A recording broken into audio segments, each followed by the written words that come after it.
How's it going, everyone? Let's have a casual conversation tonight, shall we? We are here, we are the Quaternity of Dice, are we not? And we're going to be playing a playtest of Pathfinder for you. The Impossible playtest, which introduces two new classes to the game. The Necromancer and the Runesmith. We will also be introducing two characters from a previous playtest that we missed a little bit by the Battlecry playtest that shows the Guardian and the Commander. Each one of our players will be playing one of those four classes for this playtest. Last session we had the beginnings of this. We started off at level 1. This session we're going to be jumping to level 5. The story will remain the same, that they're going to be a higher level just to kind of showcase some of the later abilities that are in the classes. We had initially stated that we would skip 5 levels every single session, and I threw my pencil. I don't need it right now. I'm talking to you. But we are not going to be jumping 5 levels every session. The next session will also be level 5, and then the next 2 after that will be level 10. Just so we can kind of keep things a little bit contained for ourselves, as it's much paperwork involved. I say paperwork, but, well, it kind of is. Character sheets are paper, right?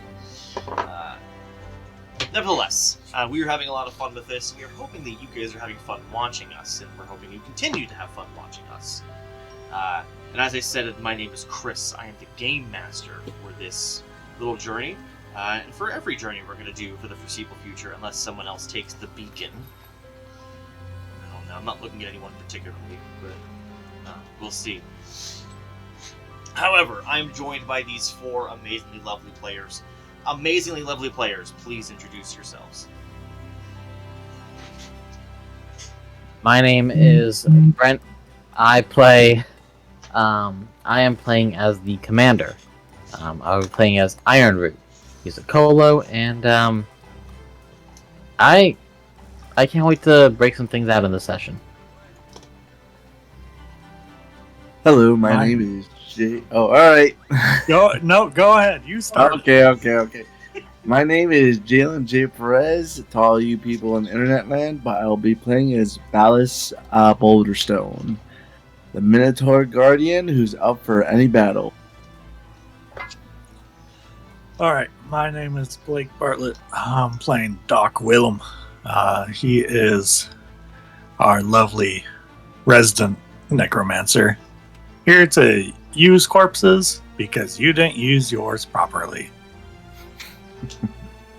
Hey, I'm Abby, and I'm playing a dwarf runesmith named Leliana Volkov, and hopefully everyone can say my name right this session. It's okay. We got it. It's the Liana. Sorry. Orana? Lily. Sorry, silly. Anyway. It's chilly. It's chilly. Catch you on the flip side, Willie! If any of you get that reference, you have kids. Probably. There are some folks that don't have kids that know that reference, though, I'm sure. Anyway, we are going to be doing this playtest in our homebrew world we've created called Inglyria. They have done a little bit already, but because it's a playtest, we're going to be making sure these classes work. We're testing out everything that's been made so far to see how well it connects with the game at large. There's probably going to be moments where we might get something wrong from the test, that we might misread something or misinterpret something, and that's totally acceptable. We might even take moments to showcase things by specifically reading what it says, just because we want you guys to know what it's all about as well. And so, in those moments, just hang through, and we'll make sure it's quick and painless. With that said, anyone else have anything to say? No.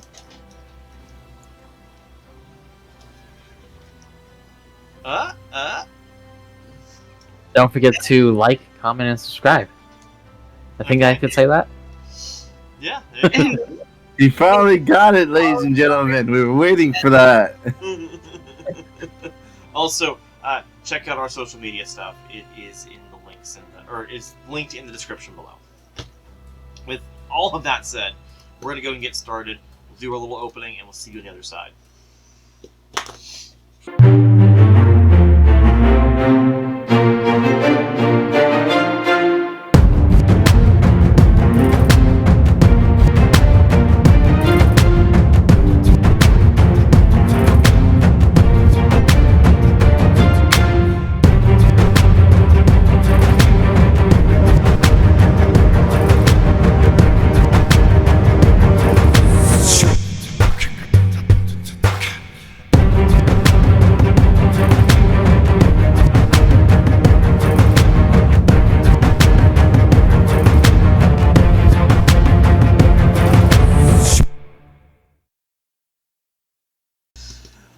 Alright, and we're back. Last session, these four characters came together in the town of Hookhandle, a coastal city in the north of the continent of Alderney. All four were summoned by a letter by someone who is named Torianda Sagamuchi, and they are the Director of Antiquities for the Grand University, the topmost university in the entire Republic, which is in the capital city of Crown Ruler City. They said they recently had to redo how they handle field agents. As opposed to using seasoned veterans, they are now using newer folks because they can admittedly pay them less. Which he told you guys. Nevertheless, he told you guys that he had an offer for you to gain a little bit of notoriety and some coin. And that is that you guys there's a rumor of a ruin that was found in the prefecture to the north, Foran Island prefecture. Some hunters had found what they think is an old ruin while they were out on the hunt to the east of the city of Foran. And they didn't give any more detail beyond that, except the place felt weird. It felt dark and weird, and that they saw what looked to them like runes or glyphs scattered throughout the area. They didn't check it out too much before moving on towards their hunt. And the school was very interested in this because, to their knowledge, no civilization existed pre-Republic. And to the knowledge of what these guys are talking about, these hunters, this looked ancient. This looked super ancient, older than Republic. And so it's kind of raising some eyebrows. This had been almost a month prior to when you guys started. And so they wanted to send you guys out to survey, to keep safe if there's anything of issue, take out any potential threats, and report back so that they can send a team of archaeologists in to do further research. You guys accepted the offer, got some cold weather gear, signed an independent contract with them, with Torianda, and have joined together for this and made your way onto a ferry northward towards Foreign Island Prefecture. Along the way, you guys did a little bit of chatting with each other, a little bit of getting ready, and then on your 5th day on the water, you guys noticed a ship heading in a weird direction. Usually you've been either passing ships or having them pass you in another direction. This one came from the side, and it started flying a flag. It looked like a band of pirates or privateers of some kind. They ended up swinging around, docking next to you, and are threatening to board. They threw down some wooden planks and ladders to go across the ship, and are looking like they're going to plunder you. What's different, though, is that you recognize somebody that's on the ship. There is a gnome on the ship that one of you had dealings with before you left Hookhandle. This person tried to swindle you out of some money in a card game. And the rest of you who didn't really know the situation, you heard them talking to somebody else. A male voice, which you then heard as well on the ship. And that is the person that is manning the helm of the ship. But then we ended the session with you guys getting ready to do some sort of an attack to defend the ship. Other visitors, other people on the ship had been put down below, and the crew of the ship you were on has done what they can to help keep the ship stabilized, but then have gone below to help keep the people safe. The captain is still manning the helm, and has said to the four of you that if you help keep them safe, there'll be a little bit of pay in there for you.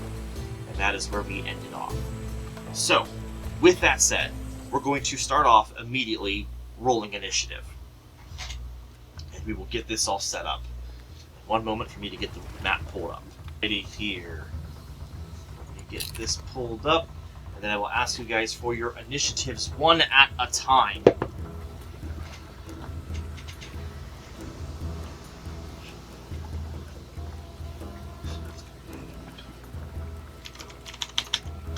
And for them, Right.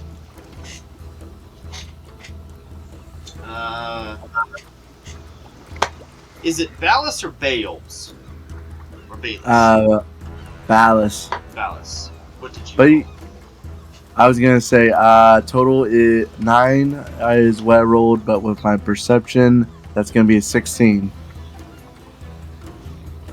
16 total. Iron Root. I'm not gonna beat this roll tonight. That was a nat 20 plus 8 for 28. Nice. Mhm. Leliana.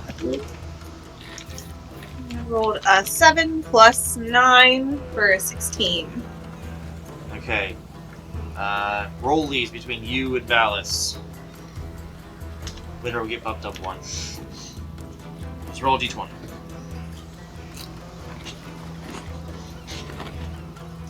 I rolled an 18. Alright, Valis, what'd you get?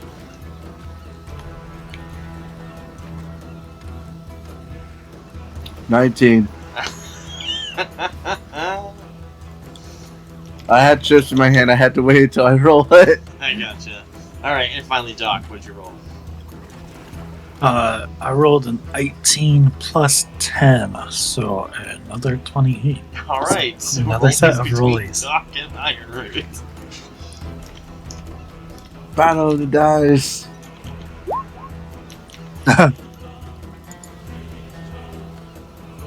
Well, I think I beat that with a 16. Yep. Alrighty. So, first it will be an unseen item, then it'll be Iron Root, then Doc, then the Pirates, then Valis, then Leliana. So, first, an unseen thing doesn't really do anything at the moment. So, Iron Root. Let me just check one thing real quick. I want to make sure that what I'm doing makes sense. That makes sense.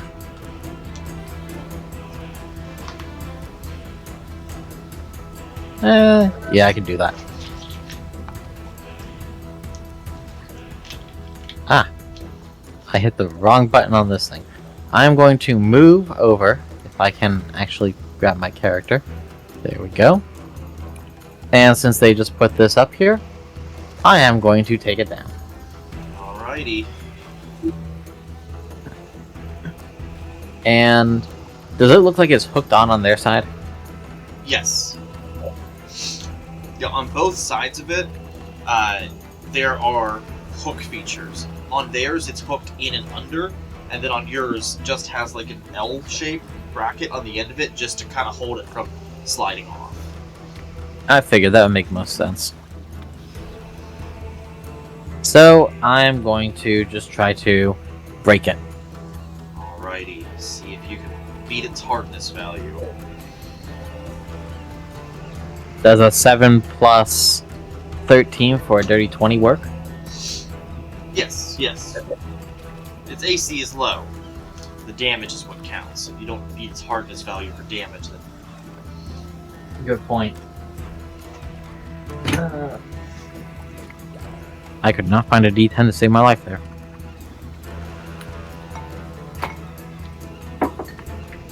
Seven plus 4 for 11. yeah, that's totally good. You got it by 1. Is it I'll tell you that. You got it by 1. is it broken, or is it just damaged? Let's see. It is damaged. And I just want to make sure, because I'm blanking on it right now. To attack a second time, it's -5. -5 unless you have an agile weapon. And then it would only be -4.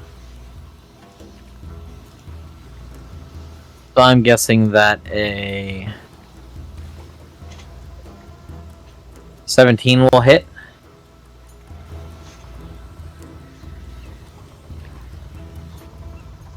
Yes. And a 14 damage.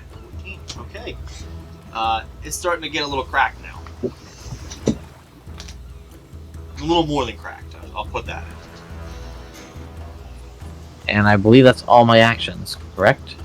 Yes. Yeah, if you moved first, then yes.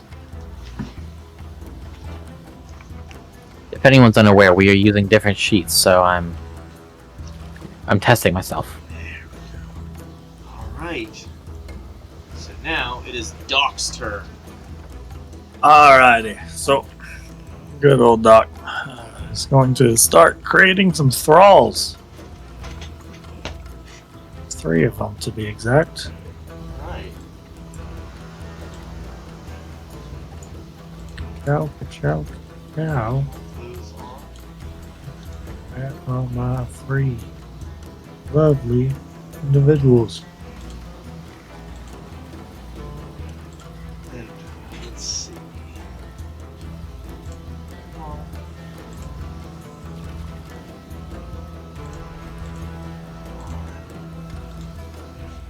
This thing does not want to work for me.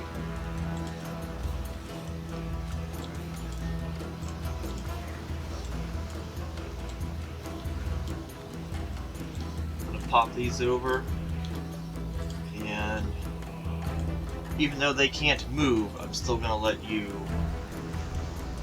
Please. Yeah. God, to even each one individually.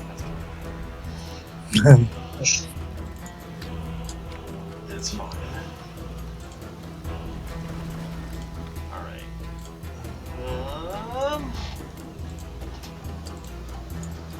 This is still a lot better than what we had before, I will say that much.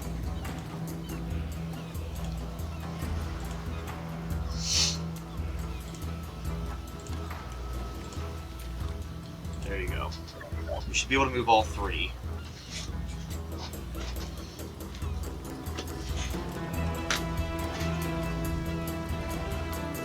Alrighty, and that is my turn. Alright. Time for the pirates. So. One pirate from this side is going to use. They should be able to actually do that. 1, 2, 3, 4, 5, 6. No. But 1, 2, 3, 4, 5. They do that much? I think so. Yeah. All right. This one is going to use its action called boarding action. It swings on a rope across, boards the boat, and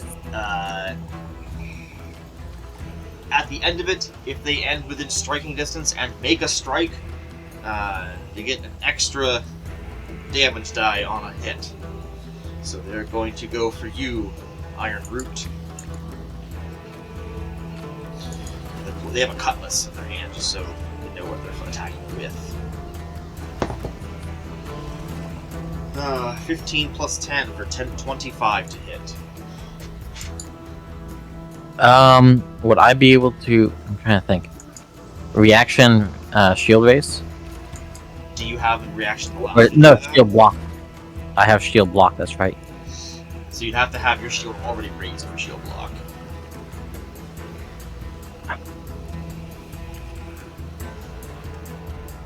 I thought something gave me. Oh, that's right. Never mind. That's the reaction shield block. There we go. Okay, that hits. Alrighty.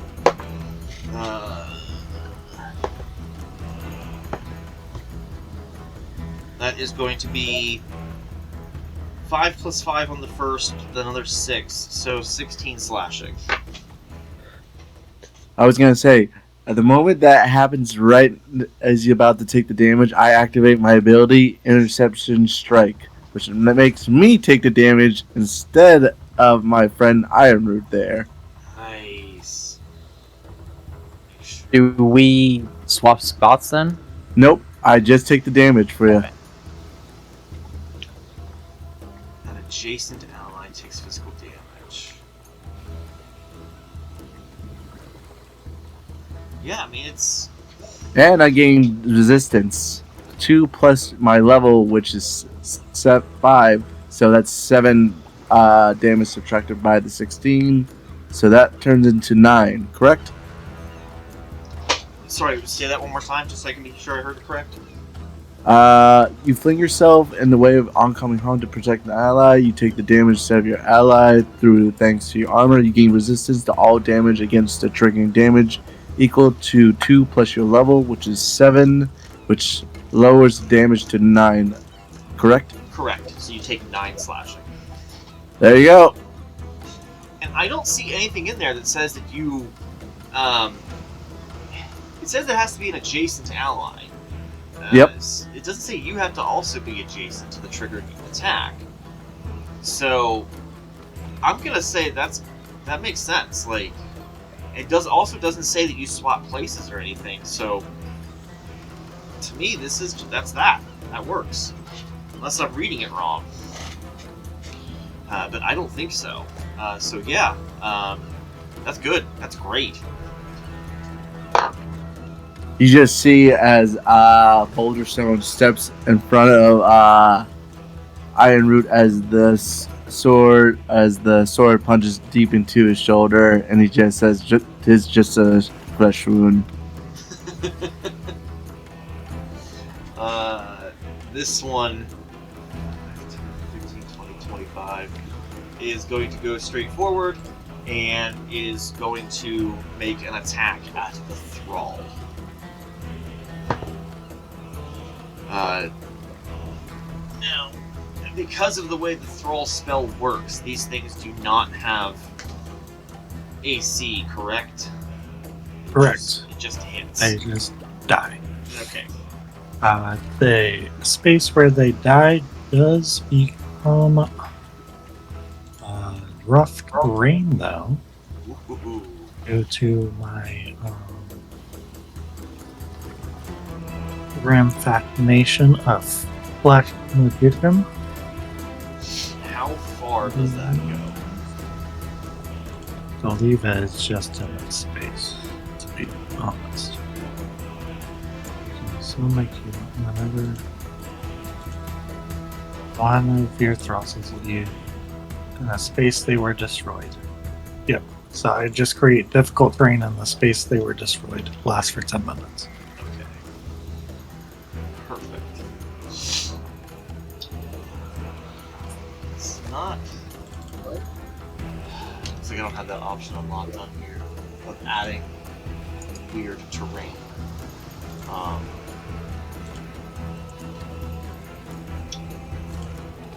Guess I can draw.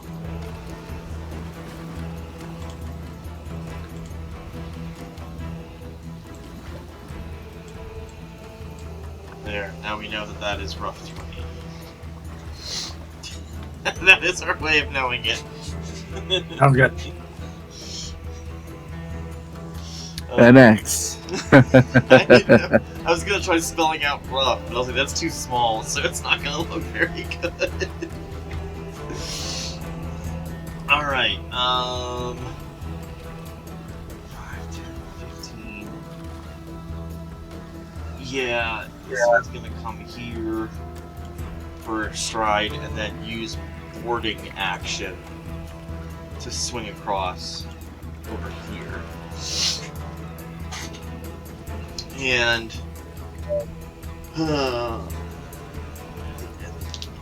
yep, he's gonna take a strike against Liliana.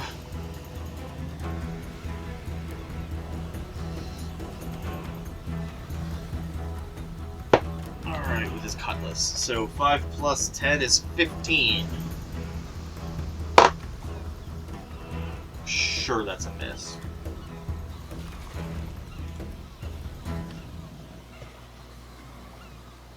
Liliana? Wait, what was it? I'm sorry. I'm Yes. trying to calculate something. It's 10 plus 5 for 15 total to hit. I'm sure that's a miss, right? Yeah, that's a miss. My armor class is 21. Perfect. So that's turn. 5, 10, 15, 20, 25. Come down here. believe. 5, 10, 15, 20. No. Here. And then 5, 10, 15, 20, 25. She is also going to... Actually, no. She is not. She's going to run over here. In case she needs to grab another ladder. Because there might not always be rope available. And the captain, the pirate captain, is going to do some minor adjustments to make sure that he can use 3 interact actions to make sure he's keeping everything contained on the ship by himself, basically. And that is the pirate's turn. So next we have Valis. Alright, 1 second. 2. And. Alright, I know what I'm gonna do. I'm activating hampering sweeps, which until the beginning of my next turn, whichever comes first, within reach of the weapons you are wielding or unarmored attack, you can't use the move actions to move outside of the reach of your weapon. So basically, my foes can't move out of my attack space if they're within my space at this point. Oh, alright. So they're locked in here with me, and I immediately attack the pirate. The one that's by the 2 thralls? Yep. Okay, go for it.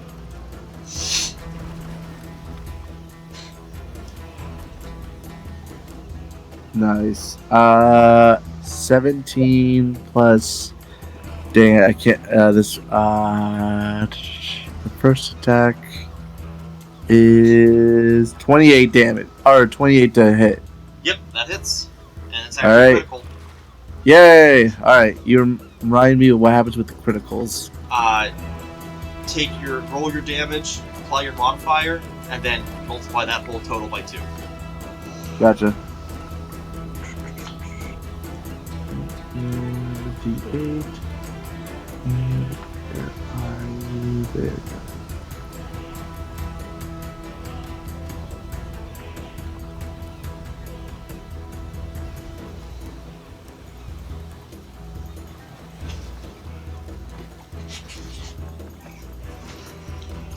Alright, plus that's gonna be. And what my strength modifier?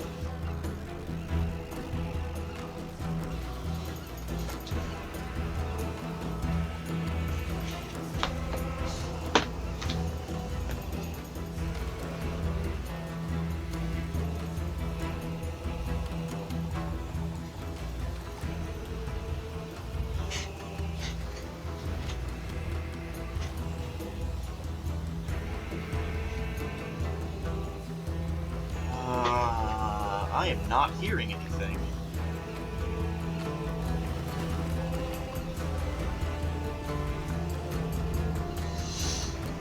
Can you guys hear me?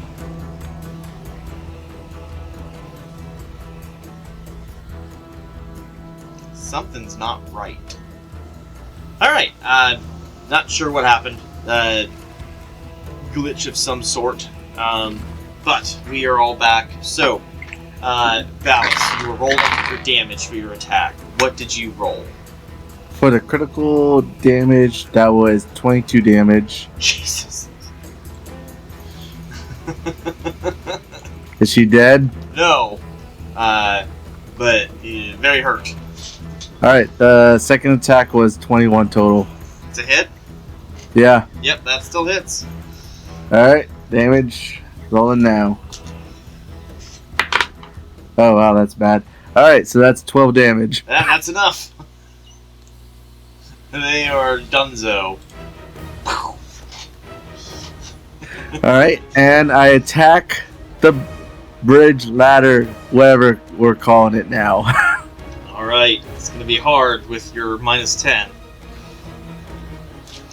Well, technically plus 1 because of your whatever you're using. Yep. Nat 20! Alright, Not hard to hit. Still is. I mean, it's, what, a 21 total? So yeah, it's it's critical. So yeah, go ahead and roll damages and double it. 22 damage again. All right. Well, that does it. That particular ladder is destroyed. However, the ladder is built into the artwork of the map, and so it won't let me remove it. So we have to just use our imaginations to think that it is gone. Here, let's Just a beaut. It is now part of Minecraft, kids. There we go. That's that. Sure. No ladder there. Don't look behind the square. That's not a square, sir. That's a rectangle. Rectangle. I know my shapes. It's like we put a blanket over it. There you go. Or a carpet. While we don't put anything over the dead body that's right next to the other dead bodies. Oh, wait. I have something I meant to do, and I totally forgot. I am using a reaction for when that person dies to do inevitable return. When an enemy dies within 60 feet of me, they become a thrall in that space. All right. How are you raising them up? Are you just doing what that guy did from Game of Thrones, where you just like raise your hands, or how are you doing it?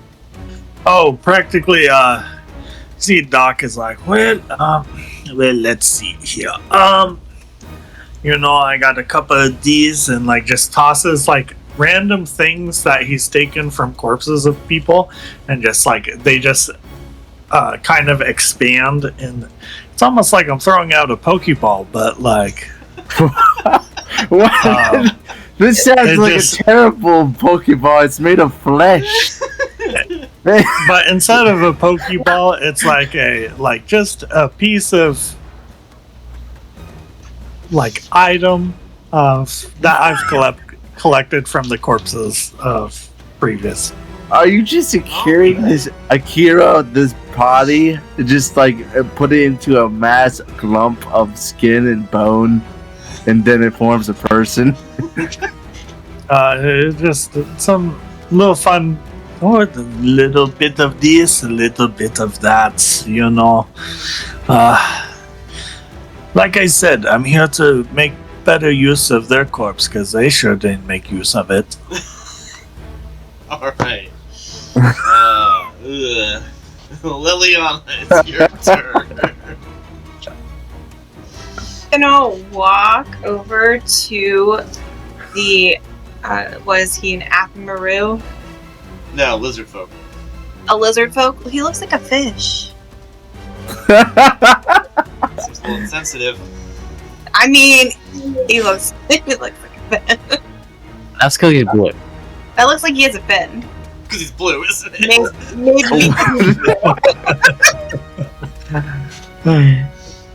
Whatever, I'm walking over to the person with scales. Perfect. That works for a lizard folk or a fish person. There you go. There you go. Nice save. Oh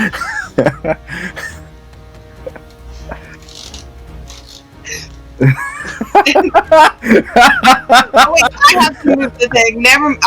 I'm not used to this. Wait, now it's not moving. It's not moving. Oh wait, am I on the wrong one? You have to use a little pointer. Whoops! No, I knew which one was mine. I was using the wrong tool. Were you? I gotcha. All right, and I'm just gonna. I feel like this looks creepy when I describe it, but I'm gonna touch him and trace a rune on him. Yes. Oh my. Yeah. Maybe buy him dinner first. I have a question. How does that sound creepy compared to what a freaking flesh Pokeball just came out and just raised up a corpse? That seems way more grounded. No, like this is personal. Like I'm touching. Whether or not he has armor on himself, I don't know. But, like I'm physically touching him and tracing something on his body while he's just standing there. We just saw a person. It's the equivalent of going up to someone and just. I do it too. It's like the equivalent of going up to someone and just like booping them on the nose, just like boop. Trace. You saying about how it's creepy just makes me think that the pirate just came over and he's bare chested. You're like, doo doo doo doo doo. That's kind of how I'm imagining it. All right. I'm just like, how is that even creepy? That's not. Please A tell trill me ruin of explains. fire. A shrill rune of fire. Okay. Yeah. Grace and someone in like, oh yeah. And then I'm gonna look him in his eyes, and I'm gonna invoke it. Ooh. All right. And that's gonna do. So it starts out at 2d6 fire damage, but it increases every 2 levels. So now it's 6. It increases by 2d6 every time it increases. So it's at 6d6 now, and he needs to make a fortitude save, which is why I was distracted because I hadn't calculated my class DC. It should do that for you. It's not on there that I saw. No, I didn't see it either. Okay. What the? I'll fix that. Because it's not a DC. spell DC, it's just it's a class DC. I'll So. fix that eventually. A fortitude saving throw, please. That is a 10 plus 7 for 17. Alright, I need it to beat a 21. All right. Now, let's see.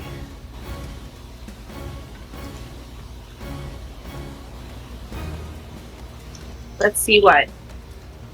What I wanted to see is, like, if it would have passed, would anything have happened? And it doesn't look like it. It looks like it's either pass or fail.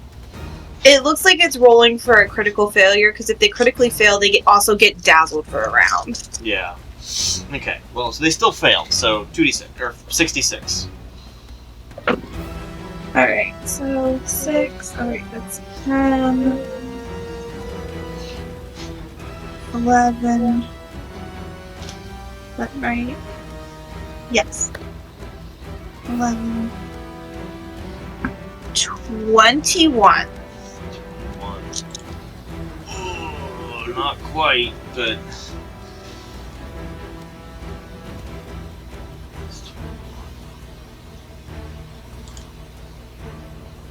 Alright, they are looking hurt. Pretty darn hurt. Definitely not a happy camper from what you can tell.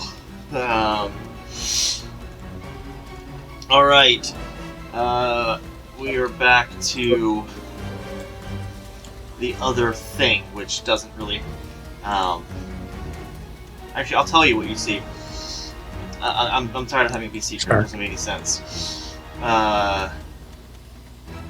That's a good guess. That's a very good guess. There is a shark swimming around in the waters, and as soon as it sees people going across the 2 ships, it starts surfacing and swimming back and forth, like, trying to get ready for stuff. No corpses for you. Those are mine. I need them. You're back to Iron Root. Alright. Well, with this pirate right next to me, they pissed me off a little bit. So I'm going to take my guy's arm and run my hand along the blade, using left hand blood. And so you guys know, let me pull that up real quick. It is said that the flesh of the right side of the hyena can heal diseases, but the flesh of the left side is deadly and poisonous. So it's gonna give some poison damage. Knock them up. And then I'm going to take a swing. Take a swing. And a 22. Yep, that hits.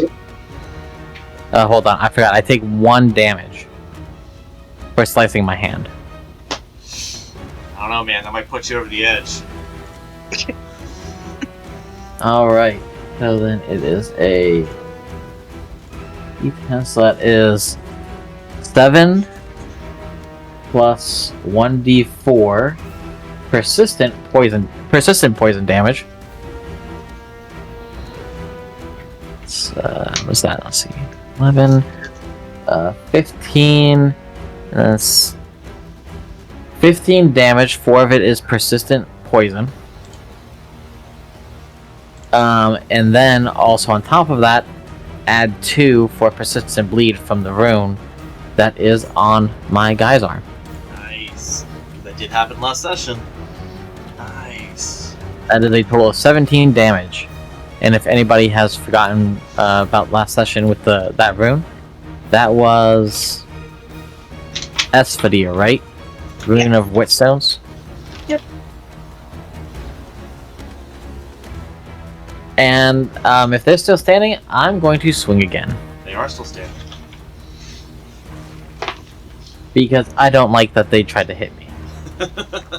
Actually, let me see here. Nope, the only ones that I have prepared are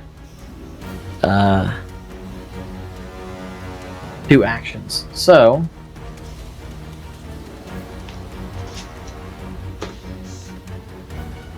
dirty 20. Does it? And max damage. And then 3 more persistent poison and 2 more persistent bleed. So that is 10 plus 4 for 14 plus 3 17 plus 2 19. Okay, what's the amount minus the persistent? Because they don't take the persistent until their turn. That would be 11 persistent. So it was 10 and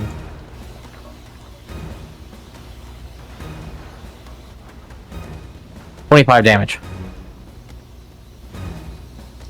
Okay, yeah, they're done. It doesn't matter about the persistent, they're done, so their turn isn't gonna come.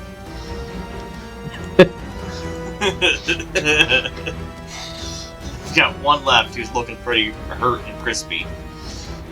On the ship. The other 2 are on the other ship. Alright. Is that all of your actions? I'm trying to just see if this one. Because Left Hand Blood is an action itself. I was seeing if Intimidating Glare was an action.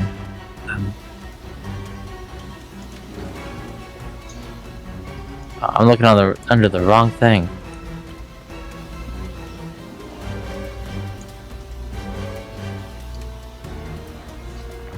Okay, so that just is an add-on to the Demoralize action. Oh, okay, so I have to do the action. That makes sense. Yeah, it just makes it so that you don't have to say anything. You can just do it by visual cue instead of both visual and auditory. Gotcha. Yep, I'm done with mine then.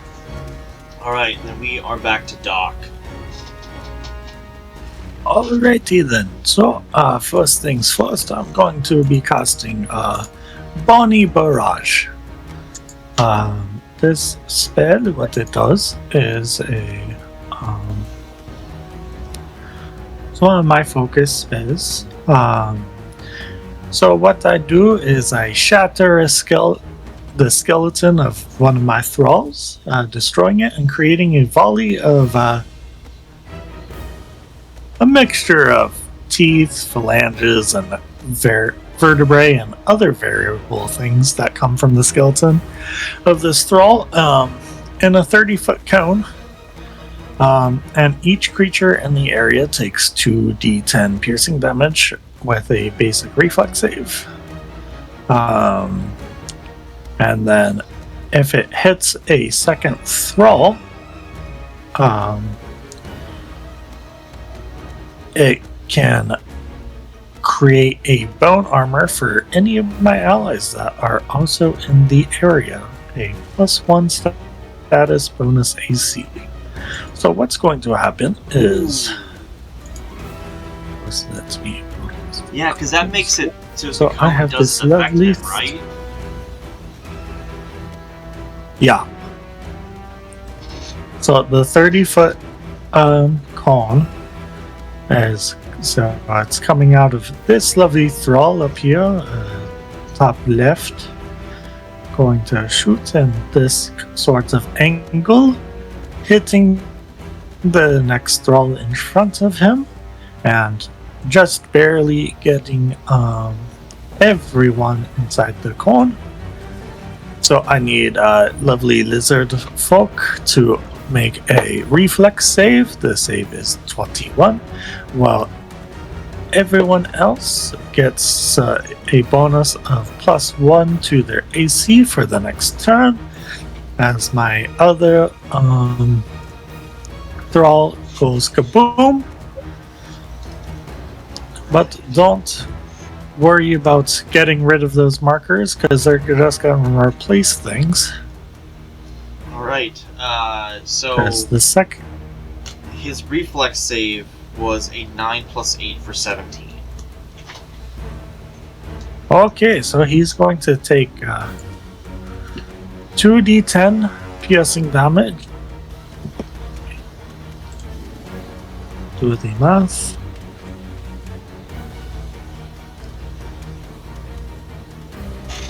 Well, we're looking at the 16 piercing damage.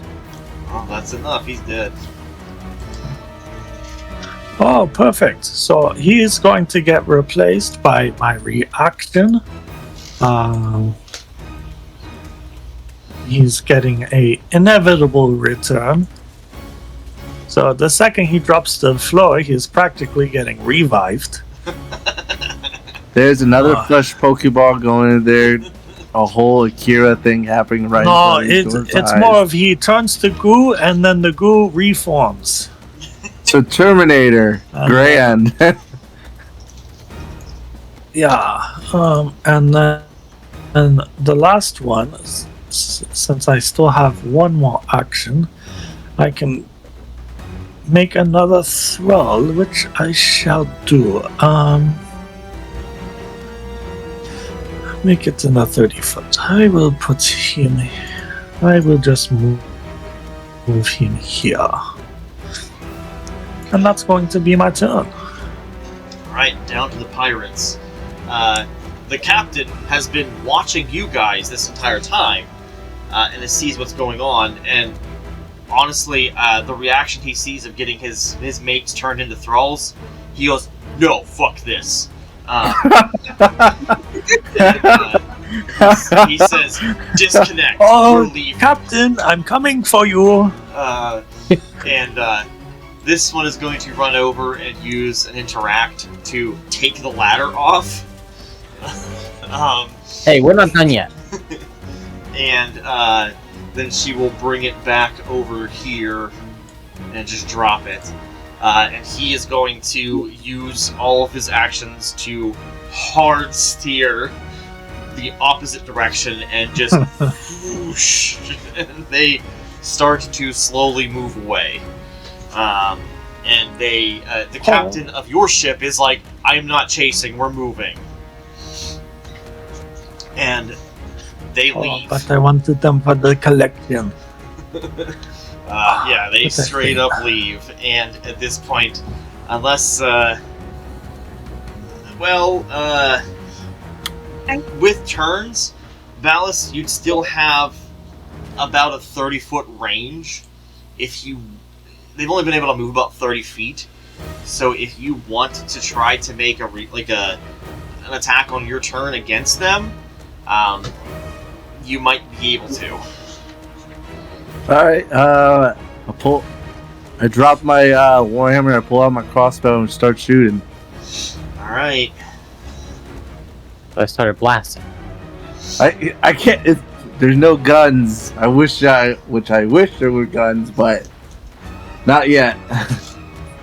Maybe if you play some Starfinder, you can have your guns there. Another hint at a future project, viewers. Damn it. Nat 20 again! I'm guessing this is going after the captain, because he'd be the one you'd be able to hit. The other one you wouldn't. Yes. Alright. Go ahead and roll your damage for your crossbow. Did I just put that down? There we go. Yes! That is gonna be 14 damage. 14, alright. He is not dead, but he's... You hear a think into the side of his into him, and he's... No! Move! And he just starts screaming obscenities, and you can see the gnome kind of rushing, like, I don't know how this all works, and trying to struggle with the riggings and whatnot, but they pull off, and they are going away. And as I stated, the captain is not going to partake in this any further. Wait, I still got a reload action and a chance to shoot them again. You have to wait till your entire next turn, because you Damn it. interacted to pull it out, and then shot. And Question. Abby, you have a comment? Question: are they farther than? Abby, you've been trying to get my attention. Is the ship within 30 feet? They've only been able to travel about 30 feet on the boat. So I could get the boat. You can try to get in the boat, yeah. I'm gonna put a I'm gonna put a trill fire ruin on the boat Okay. and then invoke it. Let me pull up the ship statistics. I mean, you can't make a fortitude save, right? Well, my question is, if you set the fire on the mat, or at least the sails, which are the thing that allows the ship to move, technically they'd be screwed. Well, if I can only get one though. They do have ACs, and they do have fortitude saves. The ships do? Yeah. How do they Yeah. have a saving throw? What? How would they have a saving throw? There's rules in it about how that works. I'm not going to go into a detailed thing about it right now. But I'm they just do guessing have like how the ship was made, what chemicals or what kind of things were used on it, maybe. It's almost like like being able to apply a hardness value. Yeah, that makes sense. I would aim for the sails though, just so they can't move. Alright, So so... if these people have two other sails, they'd still be moving. Yeah, but very slowly. Yeah, But- he's not going to go after them. I'd rather just set the whole ship on fire. Well, do you have a fireball in there? That's what she has, yeah. Yeah.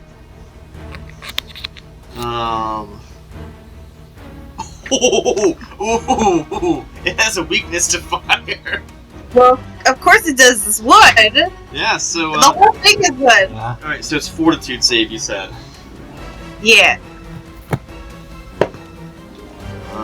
That is a 7 plus 18.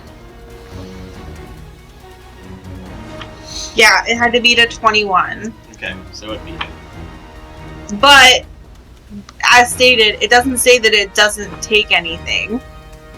Yeah, so if it had, like, it says half damage on a save, it would take the half. So as of right now, it's just either all or nothing. That's a kind of an issue I'm going to take with that. I think some of the runes should have that included, where if they make the saving throw, at least some damage still happens. Because once you get to higher tiers, it's up to levels 1 to 3, that's okay. But past that, I think heightening effects should make it that's an included effect. So that's something for us to put in our surveys. Okay. Right. But that is that. They have pulled away. They are donezos. I have one thing before they can get away. I can reach them. Well, I have a spell that lets me reach them. yeah, I mean, we'll go out of initiative order, so... If you allow me. Yeah, let's go ahead. I cast Force Barrage at 2nd level. Okay, you're probably going to be able to target him still. So... The captain? Yeah, Yeah. that's all I want. It's 120 foot range. Yeah, definitely. Automatically hits. 12 points of damage.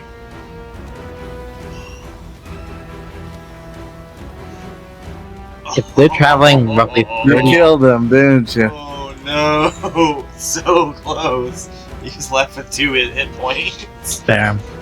How fast are they moving? God damn it. Oh, well, you probably don't have the chance to use it again, do you? I was actually a little bit I wrong. was like, They move 40 feet per round. Well, with a basic, it's that guy. and all of them are attempting to move. Could I get him one more time?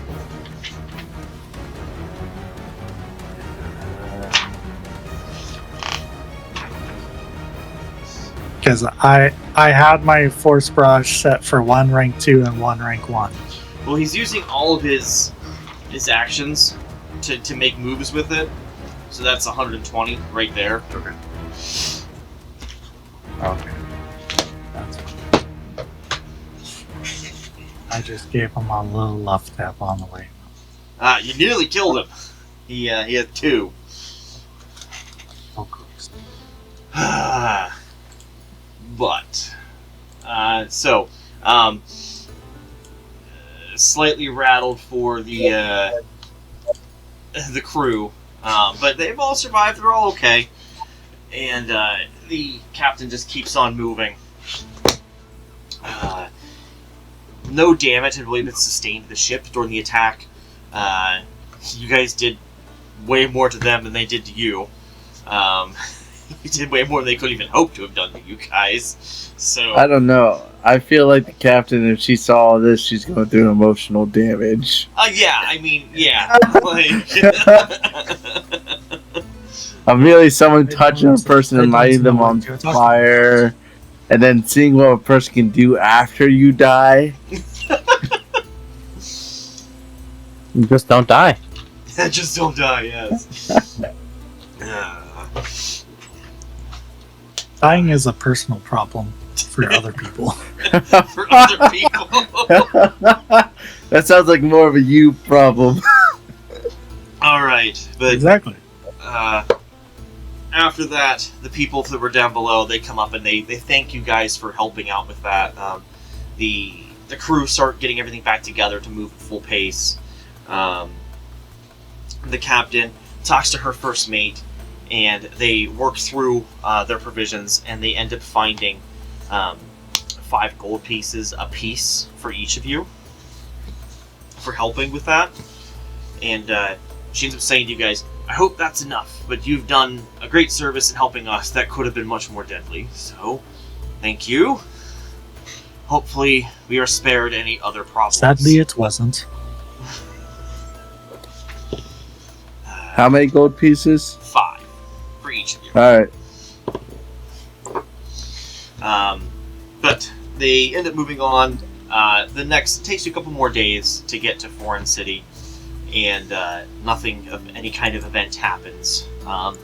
You guys have some downtime, so would you be spending any of your remaining 4 days at sea doing anything? I'm going to take Valis's weapon and I'm going to etch it, Okay. and I'm going to use Marsil, Rune of Impact, on it. Okay. It magnifies the force many times over as it passes through the rune's concentric rings. The weapon deals 1 bludgeoning splash damage per weapon damage die. If a weapon is a melee weapon, the rune bearer is immune to the splash damage. That's pretty good. Oh, that's bloody. That's And gonna whenever I invoke it on the next strike, they can either get pushed 10 feet away straight backwards or 20 feet on a critical failure. That's pretty dope.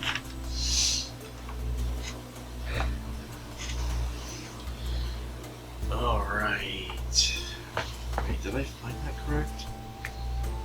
Also, I will be, because I now have magical crafting, and I can put runes on things. And I have a weapon rune that I can do right now, right? I forget which one it you is. should have all 5 fundamental Oh. runes. Okay. But I thought only, like, I could only do certain ones at certain levels. Actually, no, you know what? Maybe you're right. Let me see what you should have specifically for the fundamentals. No. No cat.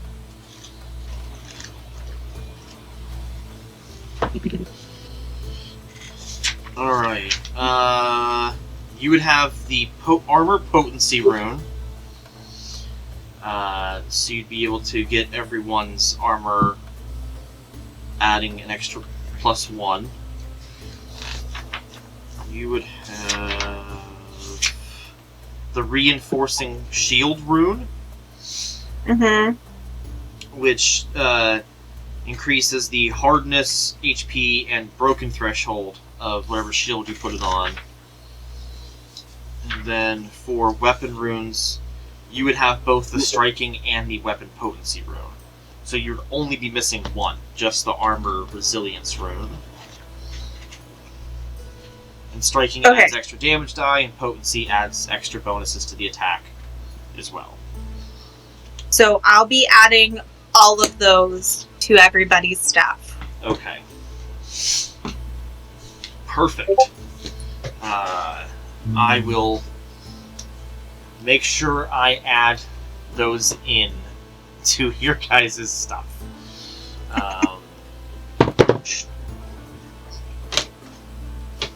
That way, I'll code it into the spreadsheet that we're using for this. Not spreadsheet, the character sheet / spreadsheet. So, you guys, all of your weapons, they get an extra +1 to the attack rolls. Your armor gets a +1, and then you have 1 extra damage die for your weapons. So instead of being 1d8, it'd be 2d8. So you guys can do a lot of damage now comparatively during the course of the next couple of days. Runes are nuts. And then, for anyone who has a shield, because I have a shield. Yeah, so we've got 3. Blake, do you have a shield? He has meat shields. Doesn't count. I do.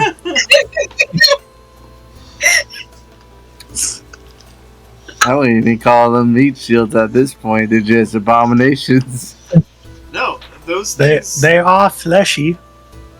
Those things did exactly what they're supposed to do, which is eating up actions. The enemies don't know that they don't do any don't take actions. So They don't do anything. All they do technically is explode, okay, and they did exactly that. exactly. So anyone who has a shield, I think both Ironroot and Valus, you both have shields.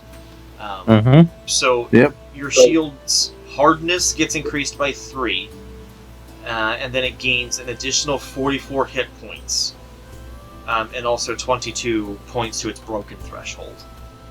I will let you handle that since you have formulas in there. Yeah, I'll fix it later. Thank you. If you guys get into a fight before I have a chance to fix this, then I will just try to remind everyone of what their stuff is. I have a shield too, though. Okay, cool. Just cool. so you know. Nevertheless, Walk right over. you've taken care of runes over the next couple of days. Anybody else do anything specific over the time in between the attack and landing in Foreign City? I'm gonna be resting. I'm just gonna be switching one of my prepared tactics from end it to shields up. Ballas and Doc, anything for you guys? No, I'm I'm just gonna. enjoying my time on deck. Enjoying some wine and other accompaniments. Okay, Ballas, Mike. My character's just gonna rest up. Okay, if you lost any hit points, you gain a good night's rest. Your con mod times your level over the course of each night. You guys spent 4 nights before arriving, so I'm sure that's going to be more than enough to get you guys, because you didn't take a lot of damage. Realistically, we could use this as an extended long rest, Nope. because you're not really doing anything. So you could have it be your con mod times twice your level for each night. So I'm sure that's definitely more than enough to get you guys up to full. I only needed 1. So you did was That was to your myself. own blade. Self-inflicted. Hey, I did Nobody my makes job. me bleed my own blood except for me. I was gonna say, somebody made you bleed your own blood. Me. What's that, I did Jimmy? my job. Well, technically, you did. You guys did get covered in blood. It wasn't your own, and it wasn't the enemy's. Right. Alright, so you guys end up arriving in the city of... not even arriving. As you guys get closer and closer to the city, you start seeing evidence of more and more ships passing through. The icebergs are getting less and less frequent. You can see some that are broken into smaller pieces. As you get closer to the island prefecture itself, you get to see signs of life as well when you get closer to the shores. You can see some seals and other kinds of sea lions hanging out in the areas.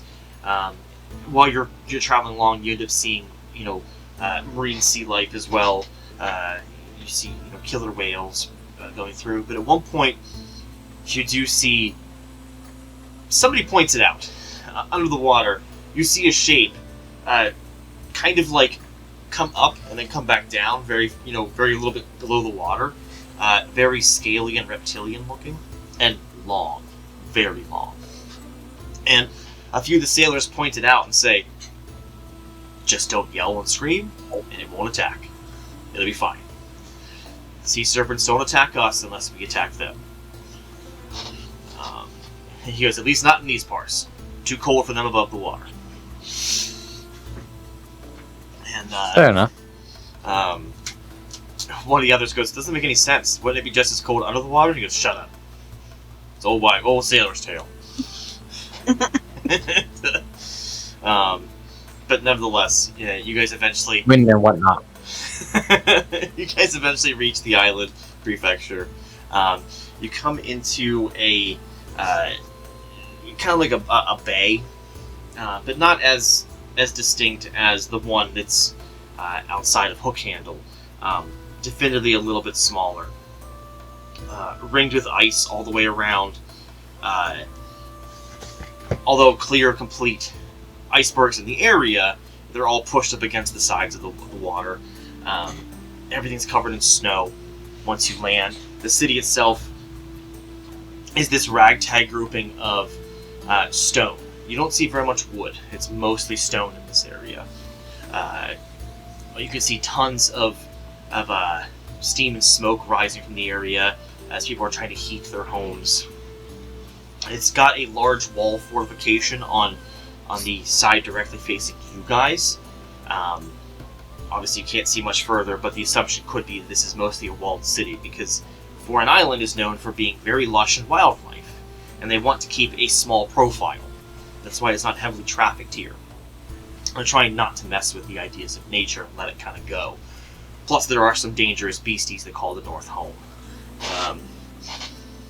As you guys have found out from Leliana last session. But nonetheless, you guys dock at a small docking system that can maybe hold at the most 20 ships. There are a few others in port as of right now. Once you guys disembark, the captain says, "Thank you guys again for helping. I really appreciate you helping everyone here, keeping us safe. I hope you guys keep safe with whatever endeavor you have going on. If you return, hopefully we are the same ship that you return on. I'd like to have you again, but if not, good luck in your endeavors. Check in with the harbor master's assistant as you disembark, and they let you go on your way. And doing so, you can find the harbor master's assistant is waiting there with some parchment on a board so that they can keep writing down, what's going on. And they seem to be checking people in, more or less just asking them, who they are, and keeping a record. When it gets to you guys, the person who is there is a human, decked out in full furs, very, very heavily bulked up furs. And they come across you and say, "Hello, and welcome. What brings you to a foreign island?"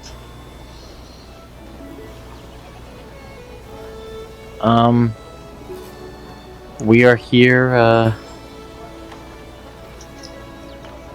looking into something on behalf of...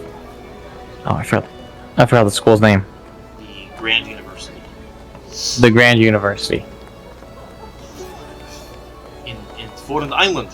What brings you up here?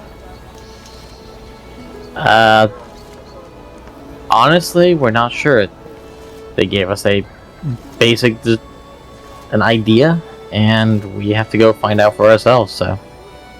Fair enough. They hired us. Your business is your business. As long as it's not business that hurts what exists up here, that is your thing. Do you have any intentions of hurting the people or the animals here? Unless for hunting purposes. As long as they don't hurt us, I have no intention of hurting them. Well, unless they're hurting the grounds here. That is a good philosophy to keep. Best keep it that way. We have no docking fee for people coming off of ships, only captains. So you are free to make your way in. I just need your names. Iron Root. Who is Palace next? Boulderstone.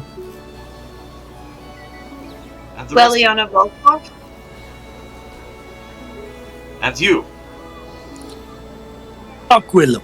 Pleasure. And he writes everything down. Dwarf, your last name, what was it again? Volkov. That sounds familiar. I know many dwarves. Do you hail from Ichinacha itself, or do you live somewhere else? Oh no, I'm from Ichinacha. Good to know, good to know. Well, I will not keep your time. I have others to check in. Move along. And, just gets you going.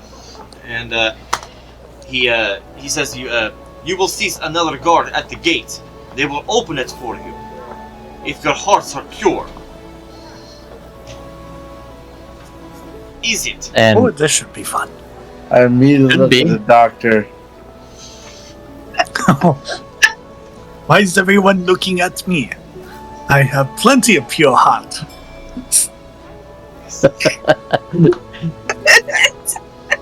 But then I looked at Did the you say- door. did you say your heart is plenty pure, or you have plenty of pure hearts? Both. Let's go with both. He says, I am just the kidding. It was joke. You will laugh now. I'll Awkward make laugh. it up here. Yes, now move. I have others to check in. And, you guys can get up to the gate, and there is a couple of guards standing at the large gate. It is a large wooden gate on this part, and they do open it. They don't check you for your goodness of your heart or anything. But it does close as you guys get in. And, there actually is a definitive difference in temperature once you get into the city itself. It's not there's any kind of magic or anything, it's just it's so full of different fires and things set up that the entire town is compacted.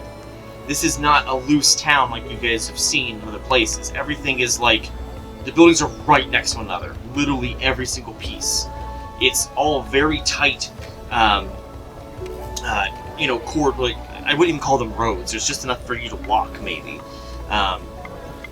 Whenever a cart goes by, people actually look mad because it's kind of hard to squeeze up against the buildings enough to let carts through.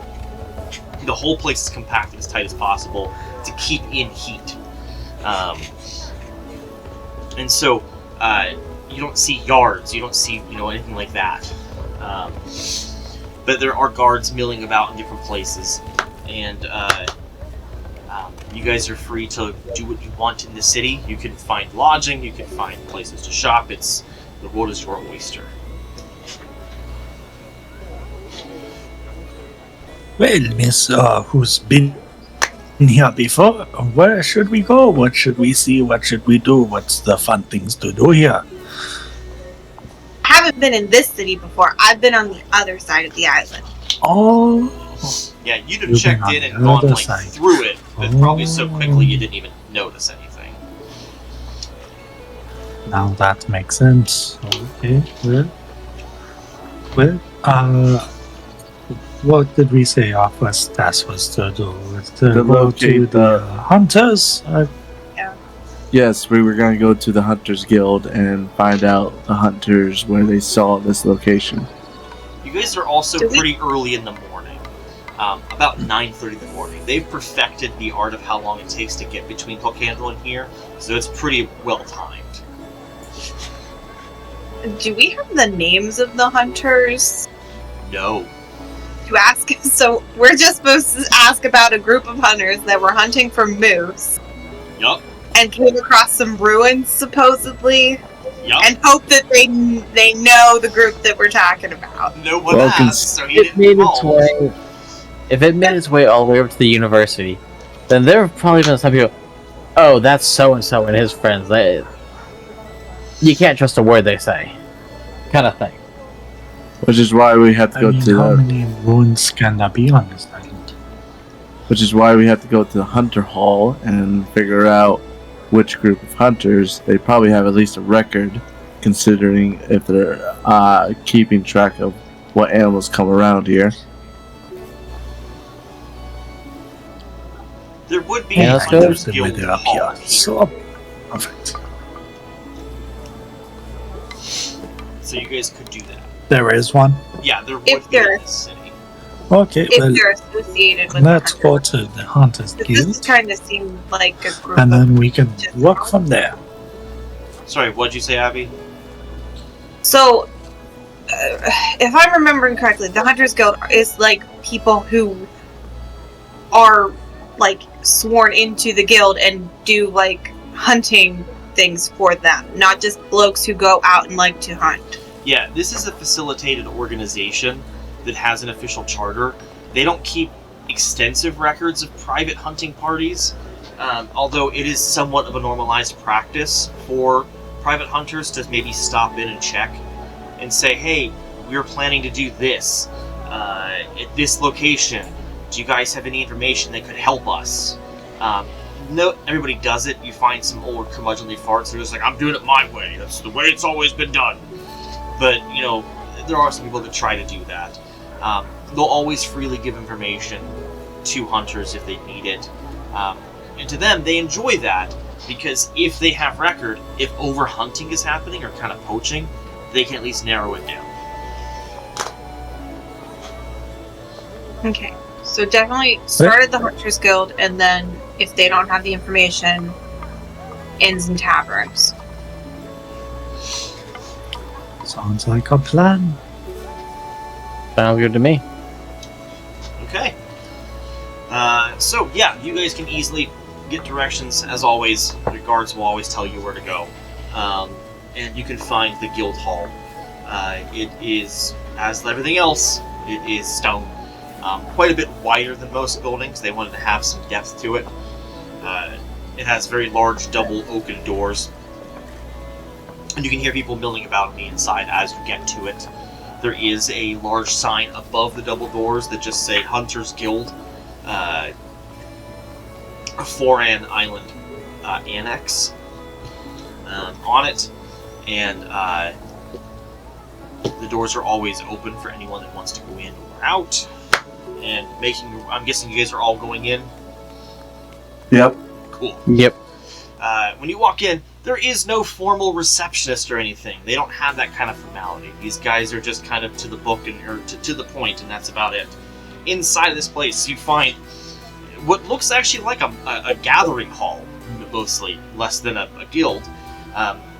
There's a very large, long table with a bunch of chairs around in front of a huge stone fireplace. The stone fireplace is about 10 feet tall and about 20 feet wide, roaring all the way through with flame. Tended by 3 different people that are keeping track of it. The table has various folks on it, sitting, milling about, some eating, some drinking, some playing a card game with each other, others are taking their weapons and maybe cleaning them in bits. On the sides of the building are small little stations where you can restring a bow, you can sharpen a sword, you can tan some leather. It's built all-purpose for these kind of things. On the left side of the building is an entire... it looks almost like a directory of some kind. Like there's all kinds of scrolls that are hidden up in books and stuff. And getting a quick glance, it's just different maps of the areas. It's books about flora and fauna. So it's kind of like you could do some basic research on that kind of aspect of things. And then you can see a door in the back left corner of the room that is open. And from a brief glance inside, you can see it's got some taxidermied animals inside of there. So almost like a trophy room of some kind. And then the back right, it says meetings above a door that's closed. But when a couple people notice you guys as you walk in and kind of clock you, and one walks up to you, and he is a dwarf, and he walks up and he's large red beard, double knotted all the way down, hair pulled back in a tight bun, bright blue eyes, and full fur armor, and says, "Hello, don't think I recognize you. Who are you all?" We just came into town. I gather, that's why I don't recognize you. My name is Ironroot, and we are actually looking for some hunters that we heard a story of them finding something. Guild members or non-guild members? We weren't told. If they were from the guild, they probably would have told you.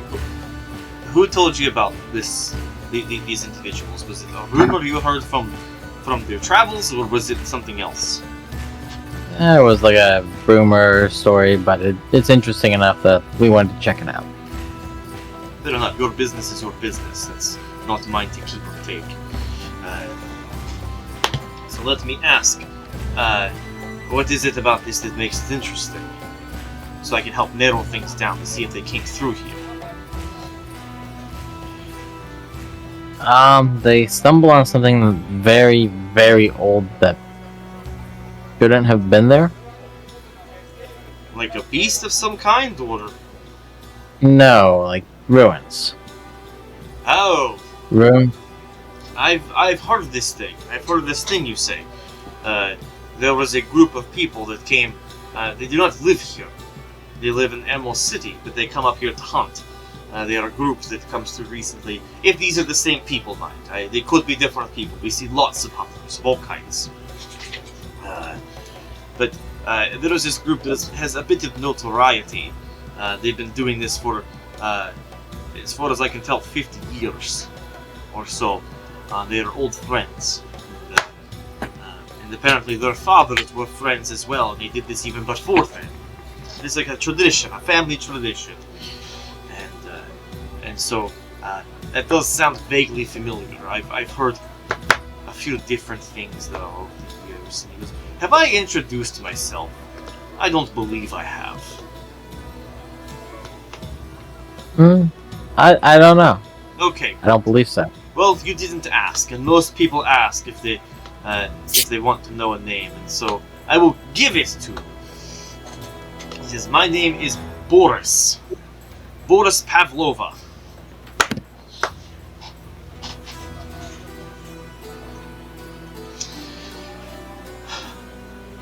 Nice to meet you, Boris. And like he kind of stares. He goes, "It is tradition that if someone gives you their name, you give them yours as well."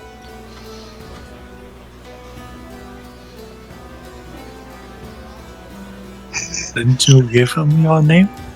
Did you I not was- understand Iron Root was your name? Oh no, I was being respectful. Ladies first.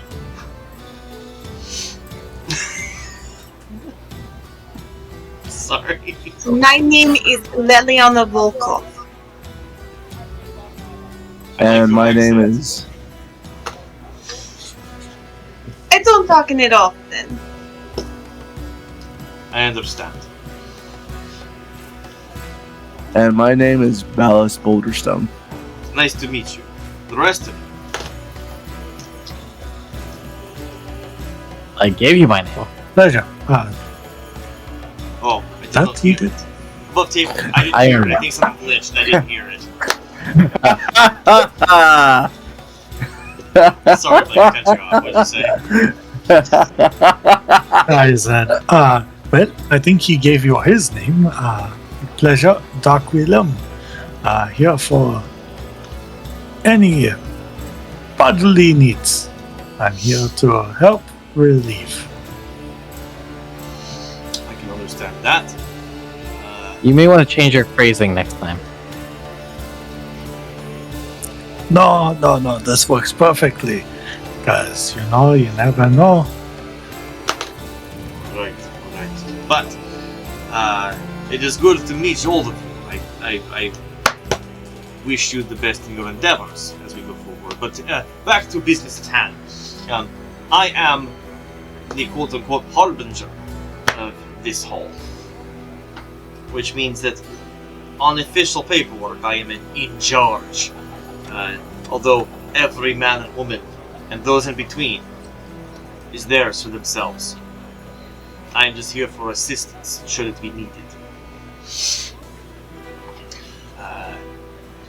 But this group, I did hear reports in the last month of this group coming through and saying when they had returned that they had seen something strange out in the wilderness. They said that they had seen some sort of signs of life, of civilized life, not life as though the beasts we hunt, but or in some cases keep safe, because we do not just hunt here in the Hunters Guild. I know that word, that name does not give its full meaning. But they said they had found signs of civilized life. And there are only 2 settlements on this side, this prefecture. And if it is not this one, it was the other one. And so something is off there. If it is not Koren, it is High Point. They did not say it was High Point, so it must have been something else that they saw. Or they saw nothing. We don't know. I don't know. I don't care. Their business is their business, and not mine to give or take. As I said so eloquently to the 4 of you. If you want to speak with these individuals, I actually do believe they are still in town. Because they are arranging a second hunt. Not 2 weeks from today. No. Almost 2 weeks from today. About 12 days from today, they'll be hunting again in the wilderness. They wanted a small bit of time to recuperate from their cold. Do you know where they're So staying? Where are these individuals? I do not remember exactly where they stay. It could be in Forest Line Hotel, or it could be in Low Tide Inn. I do not know. I'm just trying to remember what I heard them talking about when they spoke with us last. Because they stopped, and the only reason we know about these is because they stopped here asking if we had seen anything of that in our travels. And we have not.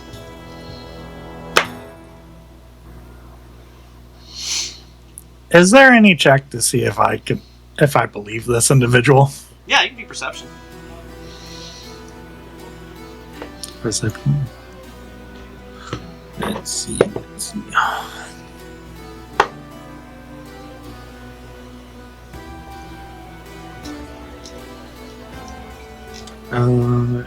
That is a 6 plus 10 for 16. 16 total. Yeah, as far as you can tell, he's telling the truth. Do you know the name of these hunters? No, I do not know their names. I only know them from appearances, because they've been coming here for so long.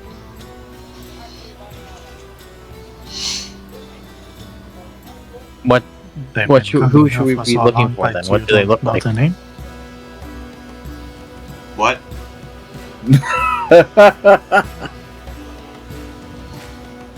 I said, well, in that case, then what do they look like? So that way we, know who we're looking for. Oh, that is easy. They are very distinguishable. They look exactly like people.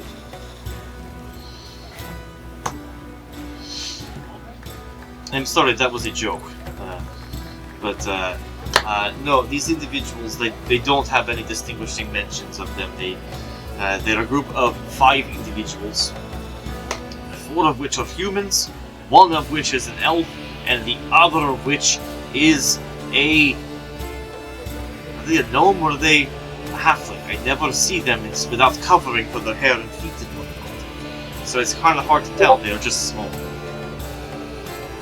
No disrespect to them, I just can never tell.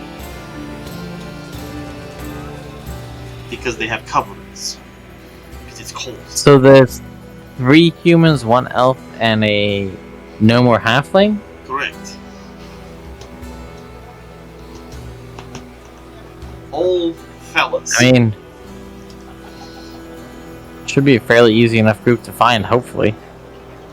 Especially if they're all friends.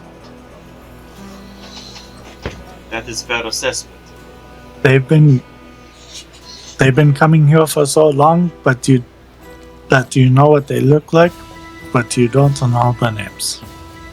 Just wanted to make sure I got that correct. Yes. If they do not offer, I do not ask.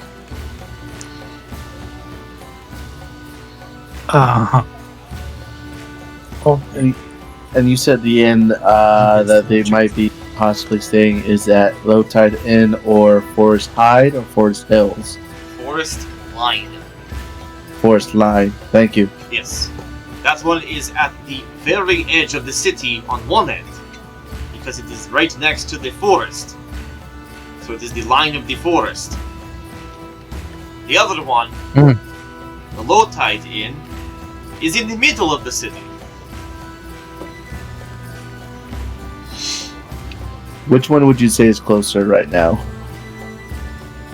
From here, you're probably equidistant of both, maybe a little bit closer to the Low Tide Inn.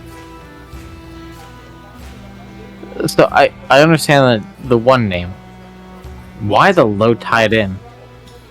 Oh, that is simple explanation. You see, underneath the city, there is a sewer system. You know what that is, correct? Yes. Perfect. And there is water and excrement and all kinds that flows through these. I don't like where this is going. Go ahead. At low tide, it floods a lot. Note to self: do not stay in Low Tide Inn. Why this does this? We have no idea, because it shouldn't be that high tides it does this. Because there is more water coming. that was my question, but Our theory of this is that the Low Tide Inn, their basement, is the part that floods. It floods with excrement and urine. And so our thoughts are that the sewer system sees this place as the point of least resistance, and all of that runs there instead. Don't feel like that word was pronounced correctly. Which one? Urine. Urine.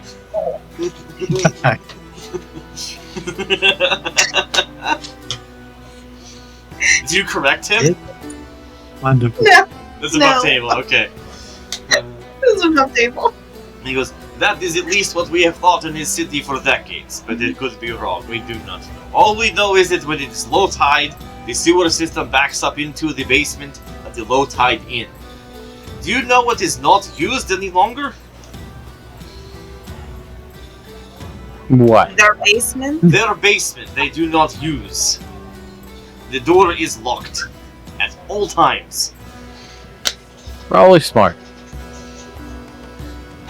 The stink, it still gets through. Why wouldn't they just cover it up? Like, just build a wall There are walls in the basement. in There's front four of the them. door. Well, one is incomplete, though.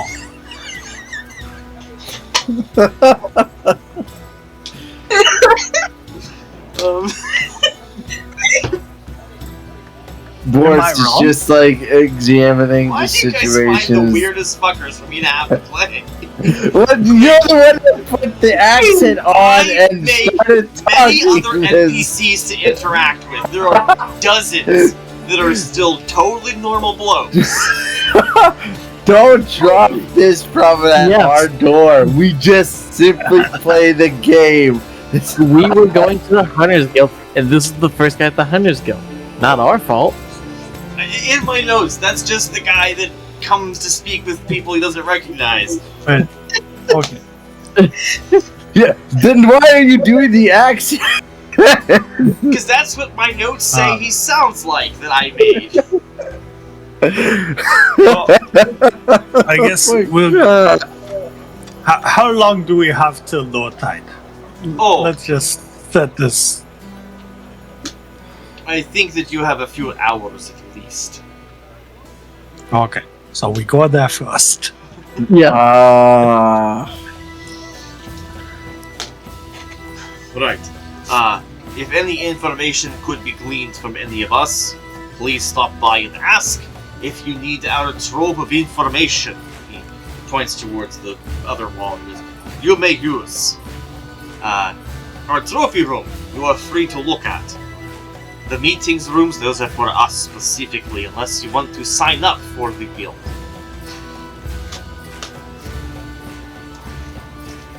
I bid you farewell.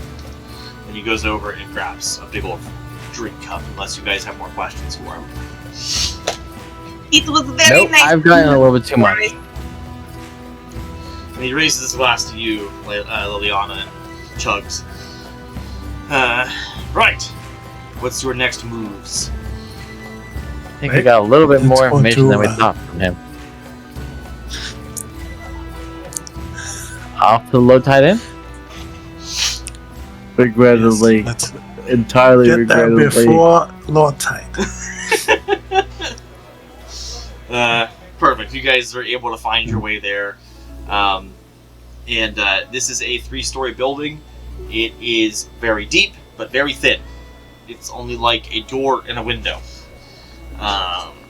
They may be like 10 to 12 feet wide of a building. It's not that wide. Before we go in there, I'm just gonna put like a napkin or a cloth over my nose. It's not even low tide. No, I don't want to smell shit. smell As soon definitely as I like walk I through that saw my door. sage burning. My sage is burning at all times. Oh, Said he well, must- great for you. Yeah. Alright. Well, as you guys walk in, you enter the door, and there is a little small 5-foot wide section that has a desk right in front of you, where there is a person sitting. It's an elven person. Very basic attire with bright red hair. Not like the color red, that's specifically like ginger hair. Like mine. And they are the front desk worker. And they say, "Hello, hope you're not too cold. What brings you in? You here for room, or are you here for drink? Or both?" Oh, I'd love a drink. Do you have wine available? Oh, I don't know. Whatever they have in the back. You don't know what they have.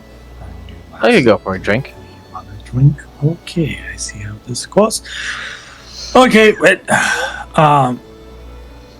We are looking for some people, just as we've heard some information that's from the Hunters Guild that they might be residing here as we just want to get some additional information that they have reported. And I'd just like to meet them, a group of individuals. What were they, Iron? What was the group comprised of? 3 humans, an elf, and a gnome or halfling. Yes, that.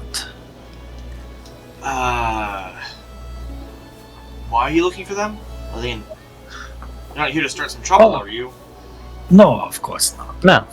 We're more intellectual research, I should say. A story that we think came from this hunter group.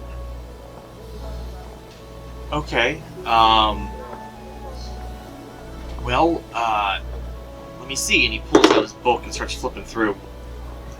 And he's like, quite honestly, I can tell you, I don't have any grouping of 3 elves, or 3 humans, an elf, and a gnome or halfling. I have some of those that are here and there throughout the entire last month, couple of months, but not always together as a group.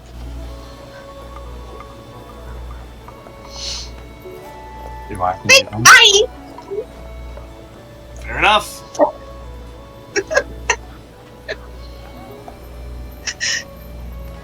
Because they should be currently there, right? Above table? Yeah. As long as the guy was correct. Boris. Am I getting any? He's trying to hide information. Perception roll. Alright. Yeah, I was seeing if I believe them. Doing a perception roll with me? I Give rolled aid. Who has the better perception? Blake? plus 10. Yeah, you doing it. There you go. I'll give you aid. Okay. That's probably a good idea. Yeah, just take a +2 circumstance from him. I'm not gonna make you roll for it, Jay. Gotcha. Okay. So 18 plus 10 plus 2. So 30. 30? Okay.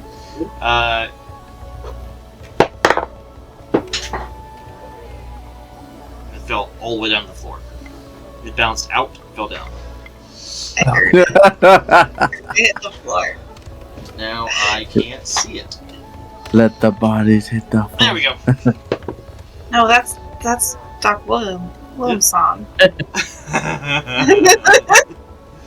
Exactly. That's why I'm just like perfect theme for him. So, as far as you can tell, he is telling the truth. He seems weirded out that you're asking for information about people, but he's willing to give. It seems he's being completely open. As long as I get the hell out of this building, I'm good. I don't say that to that guy's face, though.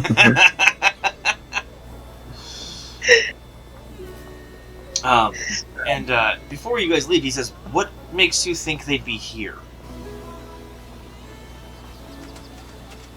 We were You were told. Yeah, that they were still staying in town and they might be here. Okay, well, sorry, I couldn't be of more assistance.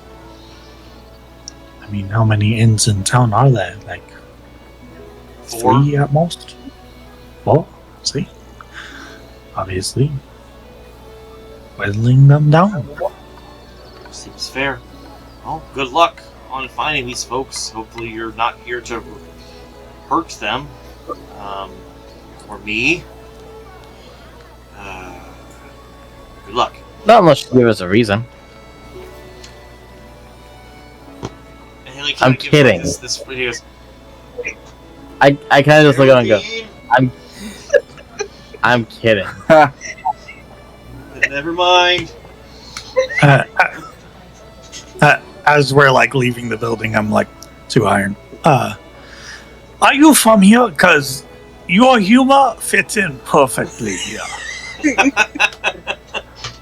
Your whole personality just... Like, are you sure you're not from here? Like, I feel like you might be a little bit lying to us. Because, like, it's pretty almost clear that you're Never been Like here a a- day in my life. 2 peas in a pod. Honestly, Okay. if he, I don't think we can beat that kid anymore out other than the fact that he's working in a shit house. Literally. Like, if that's your life and you're working at that shit. Oh!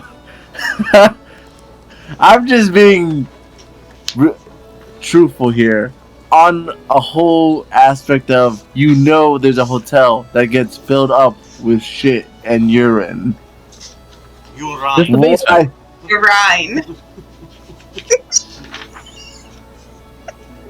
What were you saying, Jay? I'm not gonna say more because I know I'm gonna get in trouble if I say more.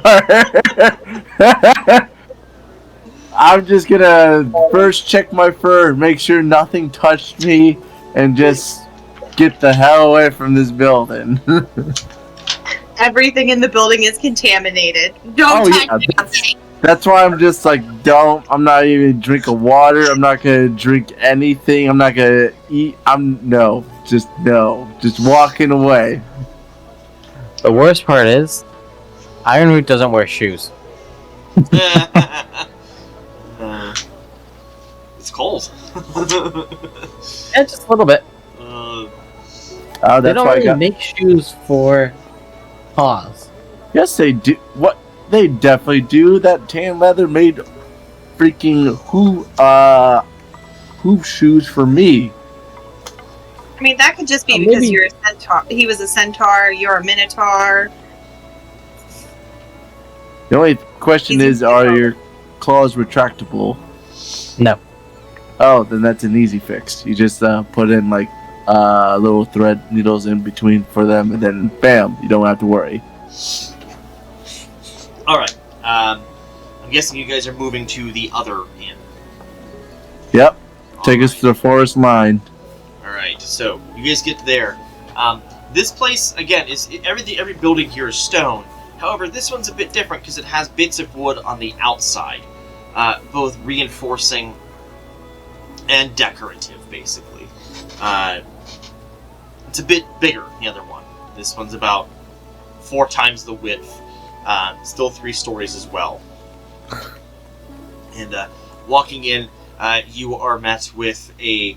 it's a lot more open space. There is a desk with a receptionist standing, but like it's just kind of there by itself, and you can see everything else around it. Right behind that person is a banquet hall style tavern area attached. There are tables just almost everywhere you can see. There is a small little meeting area to the left of like a table and then some comfier chairs, not just like wooden chairs. And then on the entire right side is a large fireplace area. And then right next to the fireplace there's a stairway going up. The receptionist is a human woman, and again, basic attire, long brown hair with very, very big brown doe eyes. Probably in a range of her 30s or 40s.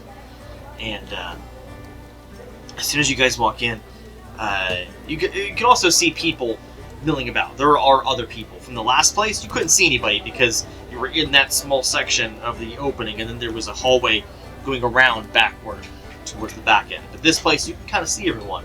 And you can see people milling about, seated at the restaurant, coming up and down stairs and whatnot. This seems to be a livelier place. When she sees you walk in, she goes, "Good morning. I hope you all are doing well. What brings you in? Are you hunting? Are you visiting? Are you traveling? Do you need a place to stay? Do you need something to eat? What is it? You need nothing. Okay, have a good day." We are searching for some information by chance that you might be able to assist us with. What kind of information is that? Oh, we've heard some stories about some stuff more inland from a group of hunters. I believe there was 3 humans, an elf, and smaller folk that were part of this group, and we just wanted to get more of a first-hand account from these hunting party. And we were given some information from the Hunters Guild that they might be residing here or spending some time here. What would these individuals be like? Do you know their names or anything? I just maybe see I can page them by asking around. No. They're a group, 3 humans, an elf, and either a gnome or a halfling. Oh, let me see. And she says, as long as you're not here for skullduggery of any kind. No. Skulls? Duggery? No. I might have had a skull called Duggery once. Ew. Let me see. It was clean. I Mostly. actually do have some active people here. It looks like a group that's all sharing one of our suites together. That does match that. What is this information you're looking for? I don't really want to give away stuff if it's going to be something bad. Like, not that I don't trust you, I just don't know you. I said it was. Not that I don't trust you, it's just I don't trust you. We were just heard some stories about some things that were going on more inland, and we just wanted to hear a first-hand account. We can do it here. And, we're obviously not here to cause any sort of ruckus, as you might think. I know this big one over here with the horns is a little scary looking, but I assure you he is as harmless as a cow.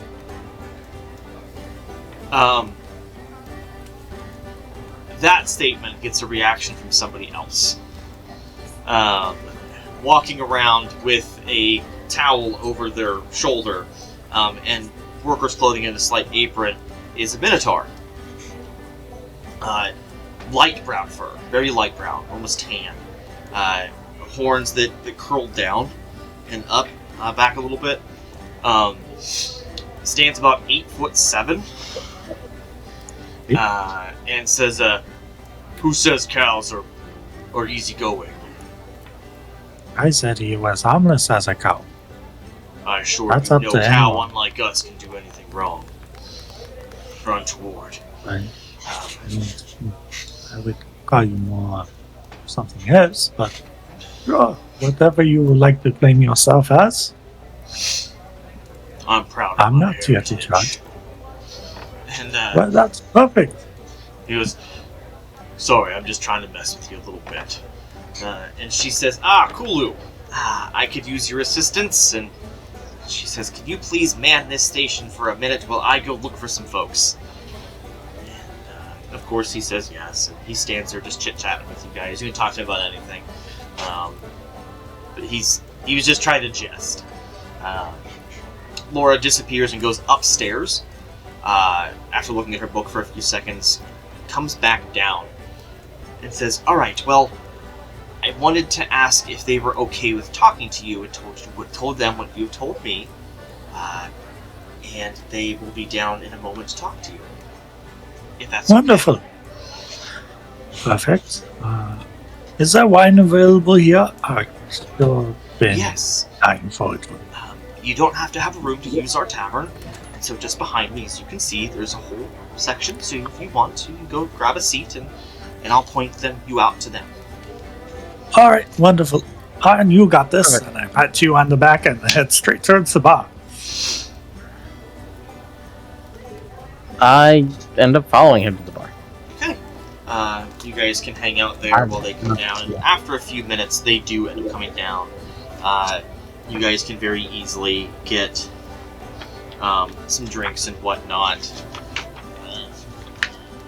Let's see. Also, right after that joke by the Minotaur, I look at Doc and go, "I think I'm seeing what you mean."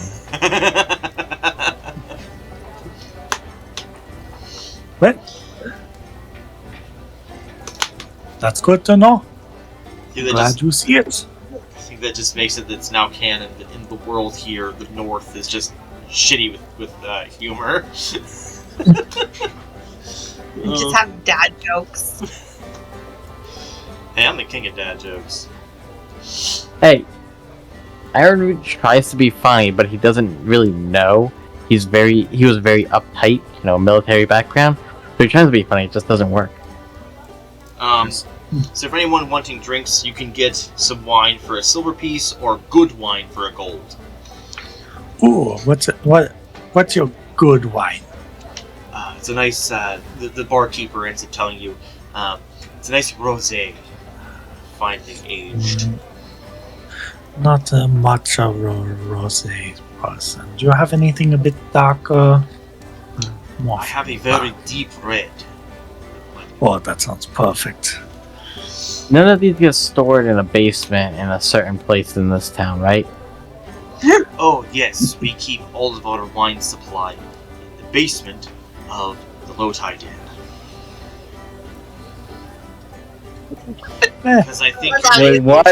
Say that one more time, please. I did not hear that sentence correctly. And because I think you are making a reference to one of our other fine establishments of staying and living, just know that that was a joke. We do not keep our stuff in a place that is contaminated. Was the fine place of living also a joke? The rooms in the Low Tide Inn are quite nice. It just sometimes smells. That sounds very questionable to me. But who am I to judge? I'm the one burning sage all the time. Let's see. After a few moments, if anybody else puts in wine, just know that if you want wine, a silver for good for basic, a gold for good. Actually, I kind of want smoked sausage with eggs, buttered toast, rice, and beans, please. 3 gold. There you go. Whatever that comes to. Oh, that sounds too heavy. Look at me. Look at the size of this. Really, come on. I am a growing bull. I thought you were saying I'm a growing boy. I was like, how old are you? Yes, for your food costs, look at page 294 of your player core, and that will tell you what stuff costs. Deduct that if you want to get any meals of any kind. But after a few moments, the individuals in question actually do come downstairs to meet you. You can see them, they're not dressed in like crazy hunting gear, they're actually just in basic clothing because they're just hanging out. All 5 of them come down at the same time. The 3 humans look to be roughly, actually based on just outward appearance, if you were to gauge against a human, they look to all be around the age of, I'd say 60s or 70s. Well, except the elf. So they're all like my age. Oh, Yeah, the elf looks a bit younger. Because the elves age differently. But you can also see, based on appearances now, that the small individual with them is a halfling. It's not a gnome. And the 5 come down. They end up going over to the front desk and speaking with the receptionist. And then she kind of looks around and points the 4 of you out, and they all come over. They say, one of the humans will speak up and say, "We didn't bring any weapons because we didn't think you were going to fight us here in the middle of the inn. We are curious. Why are you looking for us?"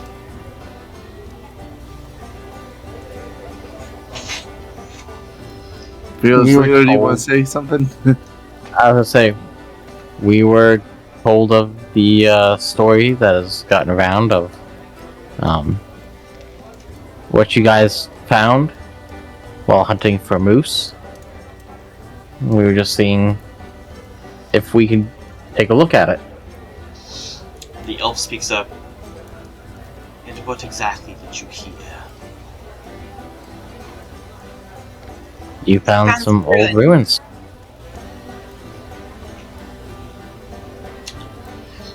Okay, understandable. Why are you looking for them? We are, oh,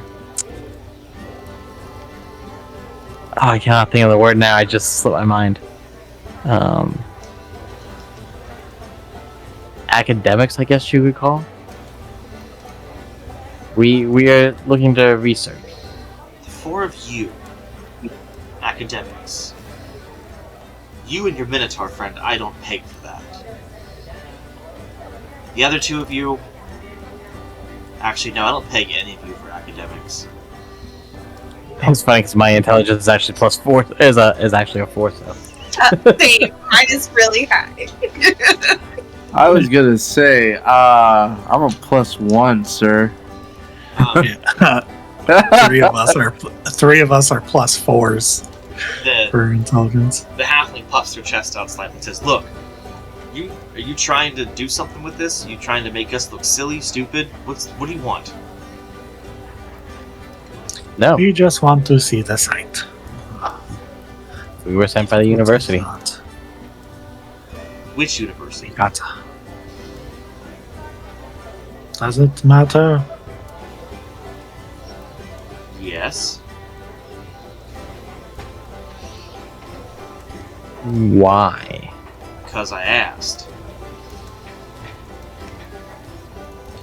Right. You ever say that stuff?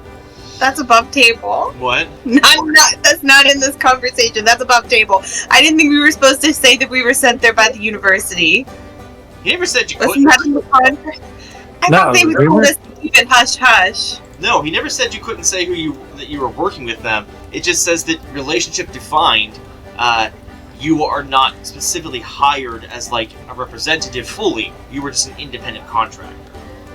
Well, I just try to say that we were academics and we were sent by the university. Like we're sent to research. That's all that matters. A second human will end up speaking up and said, "The three of you shut up." It's just strange to us. You have to see it from our perspective. It's strange to have people just come up to us and seek us out way up here north just to see if what we were saying is true. They're on edge because ever since we came back and mentioned it, people have been telling us we're crazy and we've lost credibility. We want to see it for ourselves. And in one moment we were attacked. By who? We can protect ourselves. Some idiots. We're Oh, not worried about you guys, we're worried about you attacking us. That didn't make sense. We're not worried about you guys. We're worried about you attacking We're us. not worried about you being safe. We're worried about you attacking us. I thought you meant you were attacked while you were out there. No, we were attacked in town. Some blokes accosted us in the streets. We were just going to get dinner. We're older guys. And the elf goes, "Speak for yourself." And they're like, "Look, we're just trying to make a living here. This is something we do for fun. We all have jobs back home. That every once in a while we take this trip because we're friends. We've been friends for decades. We're just trying to have our time. Not get attacked and have our credibility ruined as hunters." We're Okay. not here to do that. Right. I To show kinda- a little bit of good faith, how about I can give you a, let's call it a gold piece for this information? You don't have to worry. If you were here to attack us, I'm thinking you would have done it already. You're already brandishing weapons. You're holding them. You're not brandishing them. Like you have them on you. If you were to do anything, you probably would have already done it. And so, we think we're going to be safe here. If you're working with the university, I'm guessing that you're some sort of field agents, right? You're a survey team first before they send in the real academics? You are correct. Great. We are also, yeah. You might have wanted to lead with that first. Just gonna put that out there.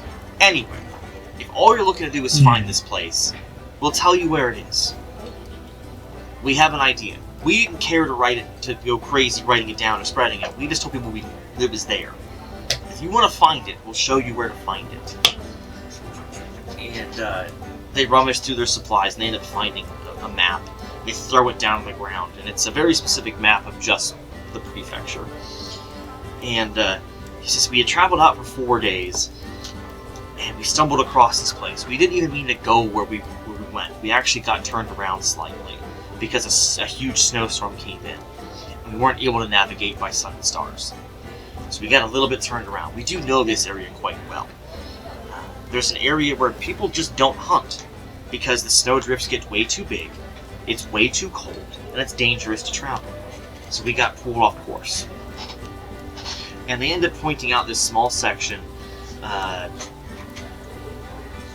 about, if you were going in a straight shot, actually probably would have been about, like, as crow flies from the city, would be about a day and a half travel. But he shows you where they all traveled and how they got off course.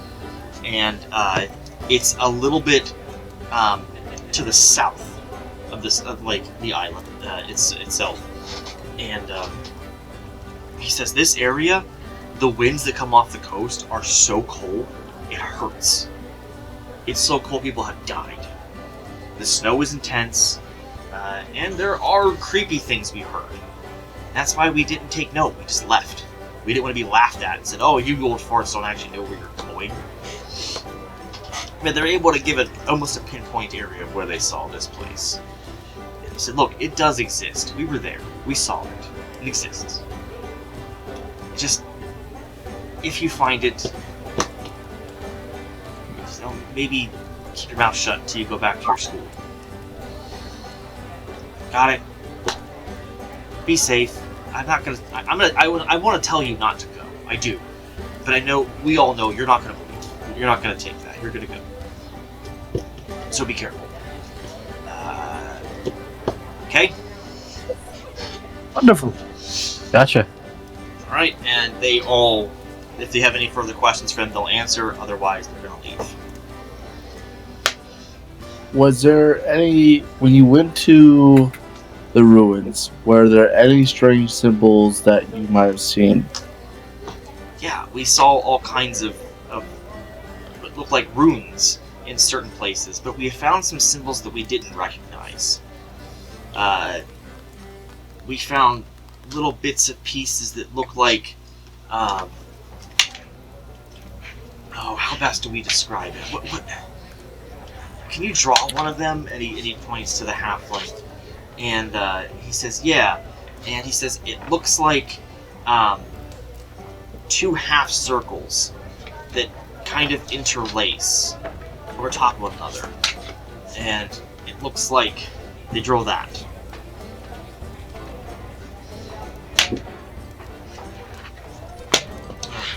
So yeah, we saw that a few places. I think there's others. I just don't know specifically. I'm not I'm not a person who goes through the ruins and stuff like that. But that one stuck out to me because it was interesting.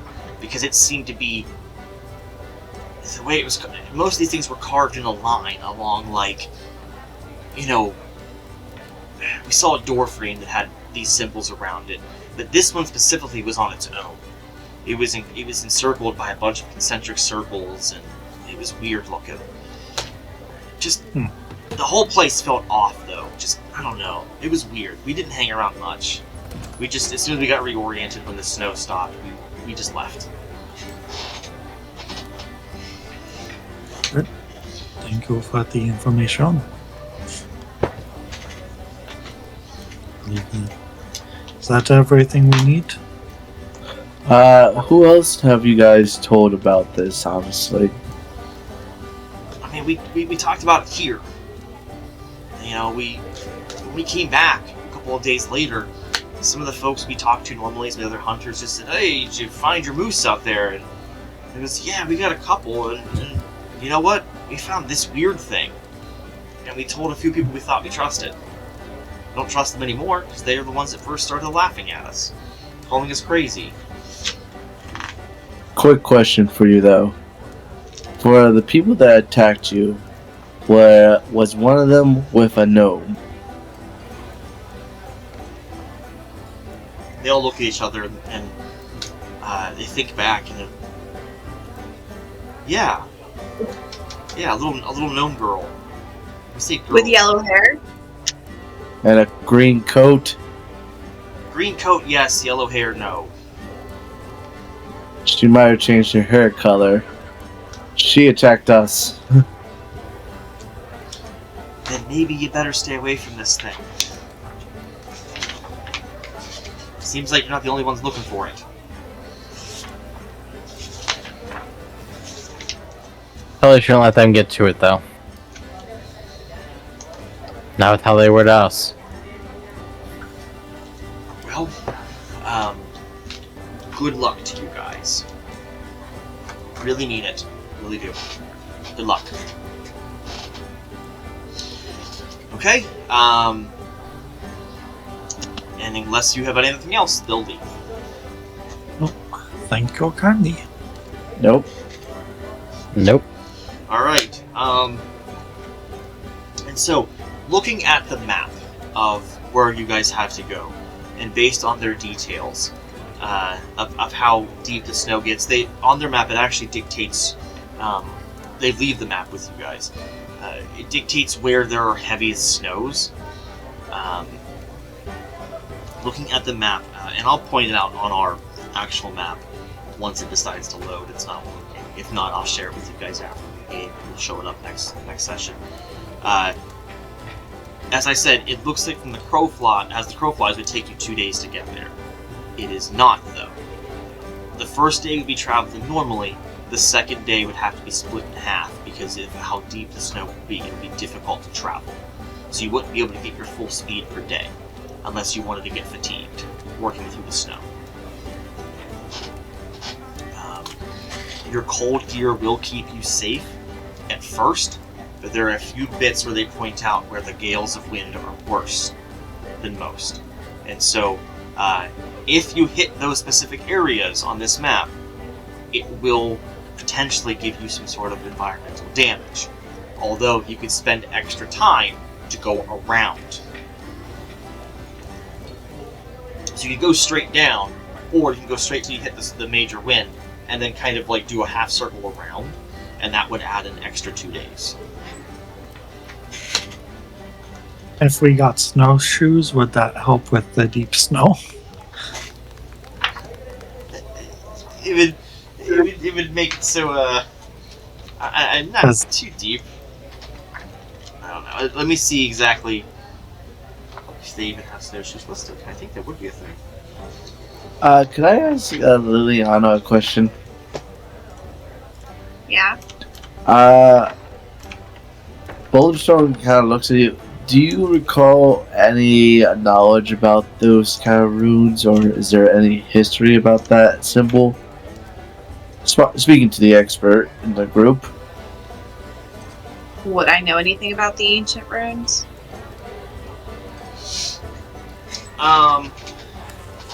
Make... You know, I'm not even going to make you have a roll for this, because I feel like this would be something you would have at least a little bit studied. There is knowledge of, in the rune trading business, of glyphs that have been found at one point that look similar to runes, but all attempts to harness them don't work. It's something's about their properties doesn't align. No one knows what they mean, so they can't really translate how to work it into the magic. The other runes that are utilized, the ones you know utilized, they've been translated, they've been figured out, they've been studied. These ones just, they have no idea. Okay. There is talk of potentially having them be some sort of older system of magic that's utilized, but without more dedication to it, probably not. I would relay all that information to them. Okay. Also, there are snowshoes you can buy. You ignore the effects of non-magical difficult terrain created by snow. They cost 10 gold.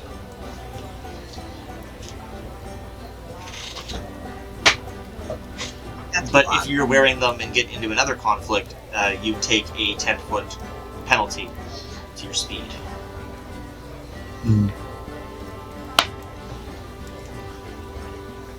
Okay, well, we have it as an option. Right? But at this point in time, it's probably now closer to about noon from all the walking around you've done and talking you've done. So it's still not that far into the day. Still relatively early-ish. But I think with you guys probably about to set out on your journey into the snowy landscape, this might be a good idea to hit pause and pick this up next session. So, Gotcha. with that said, for you folks at home, we are going to end tonight. We hope that you did enjoy what we had going on, and I'm happy we got to showcase a little bit of the abilities of the different classes. That combat situation, while not a full wipe of the enemies, at least allowed you guys to do what you do best. I like seeing all those things in action, and I actually have my mind shifting about a couple different things that I liked and disliked based on that. However, The intercept strike I loved. that was really good. I'm not gonna lie. I think it needs more wording on it, though, to dictate if it does make you switch places with the person, or if you also have to be within the attacker's range, personally. Yeah, I do like that. I think it's pretty neat. The one I think it's broken is the intercept foes one. That one is way more stupid because then I can't even get damage if I activate it. Yeah, it's pretty good. But we will see what else happens next week. These guys are going to still be level 5 next session for that, so that we can kind of see some more of what they're doing. And then the next 1 or 2 sessions after that will be level 10. 1 if they finish it up, but 2 if they still have some stuff left to do. But we're ending tonight. It's getting a little bit late for all of us, so we hope you enjoyed everything. Thank you guys so much for watching. Sorry about the weird glitch in the middle where recording cut off, but we fixed it. We're fine. With all that said, I'll see you guys next week, and have a good night. And don't forget to like, comment, subscribe, ring the bell, all that stuff that everyone tells you to do on this streaming platform, whatever you want to call it. We'll see you guys next time. Good night. Take care, everyone.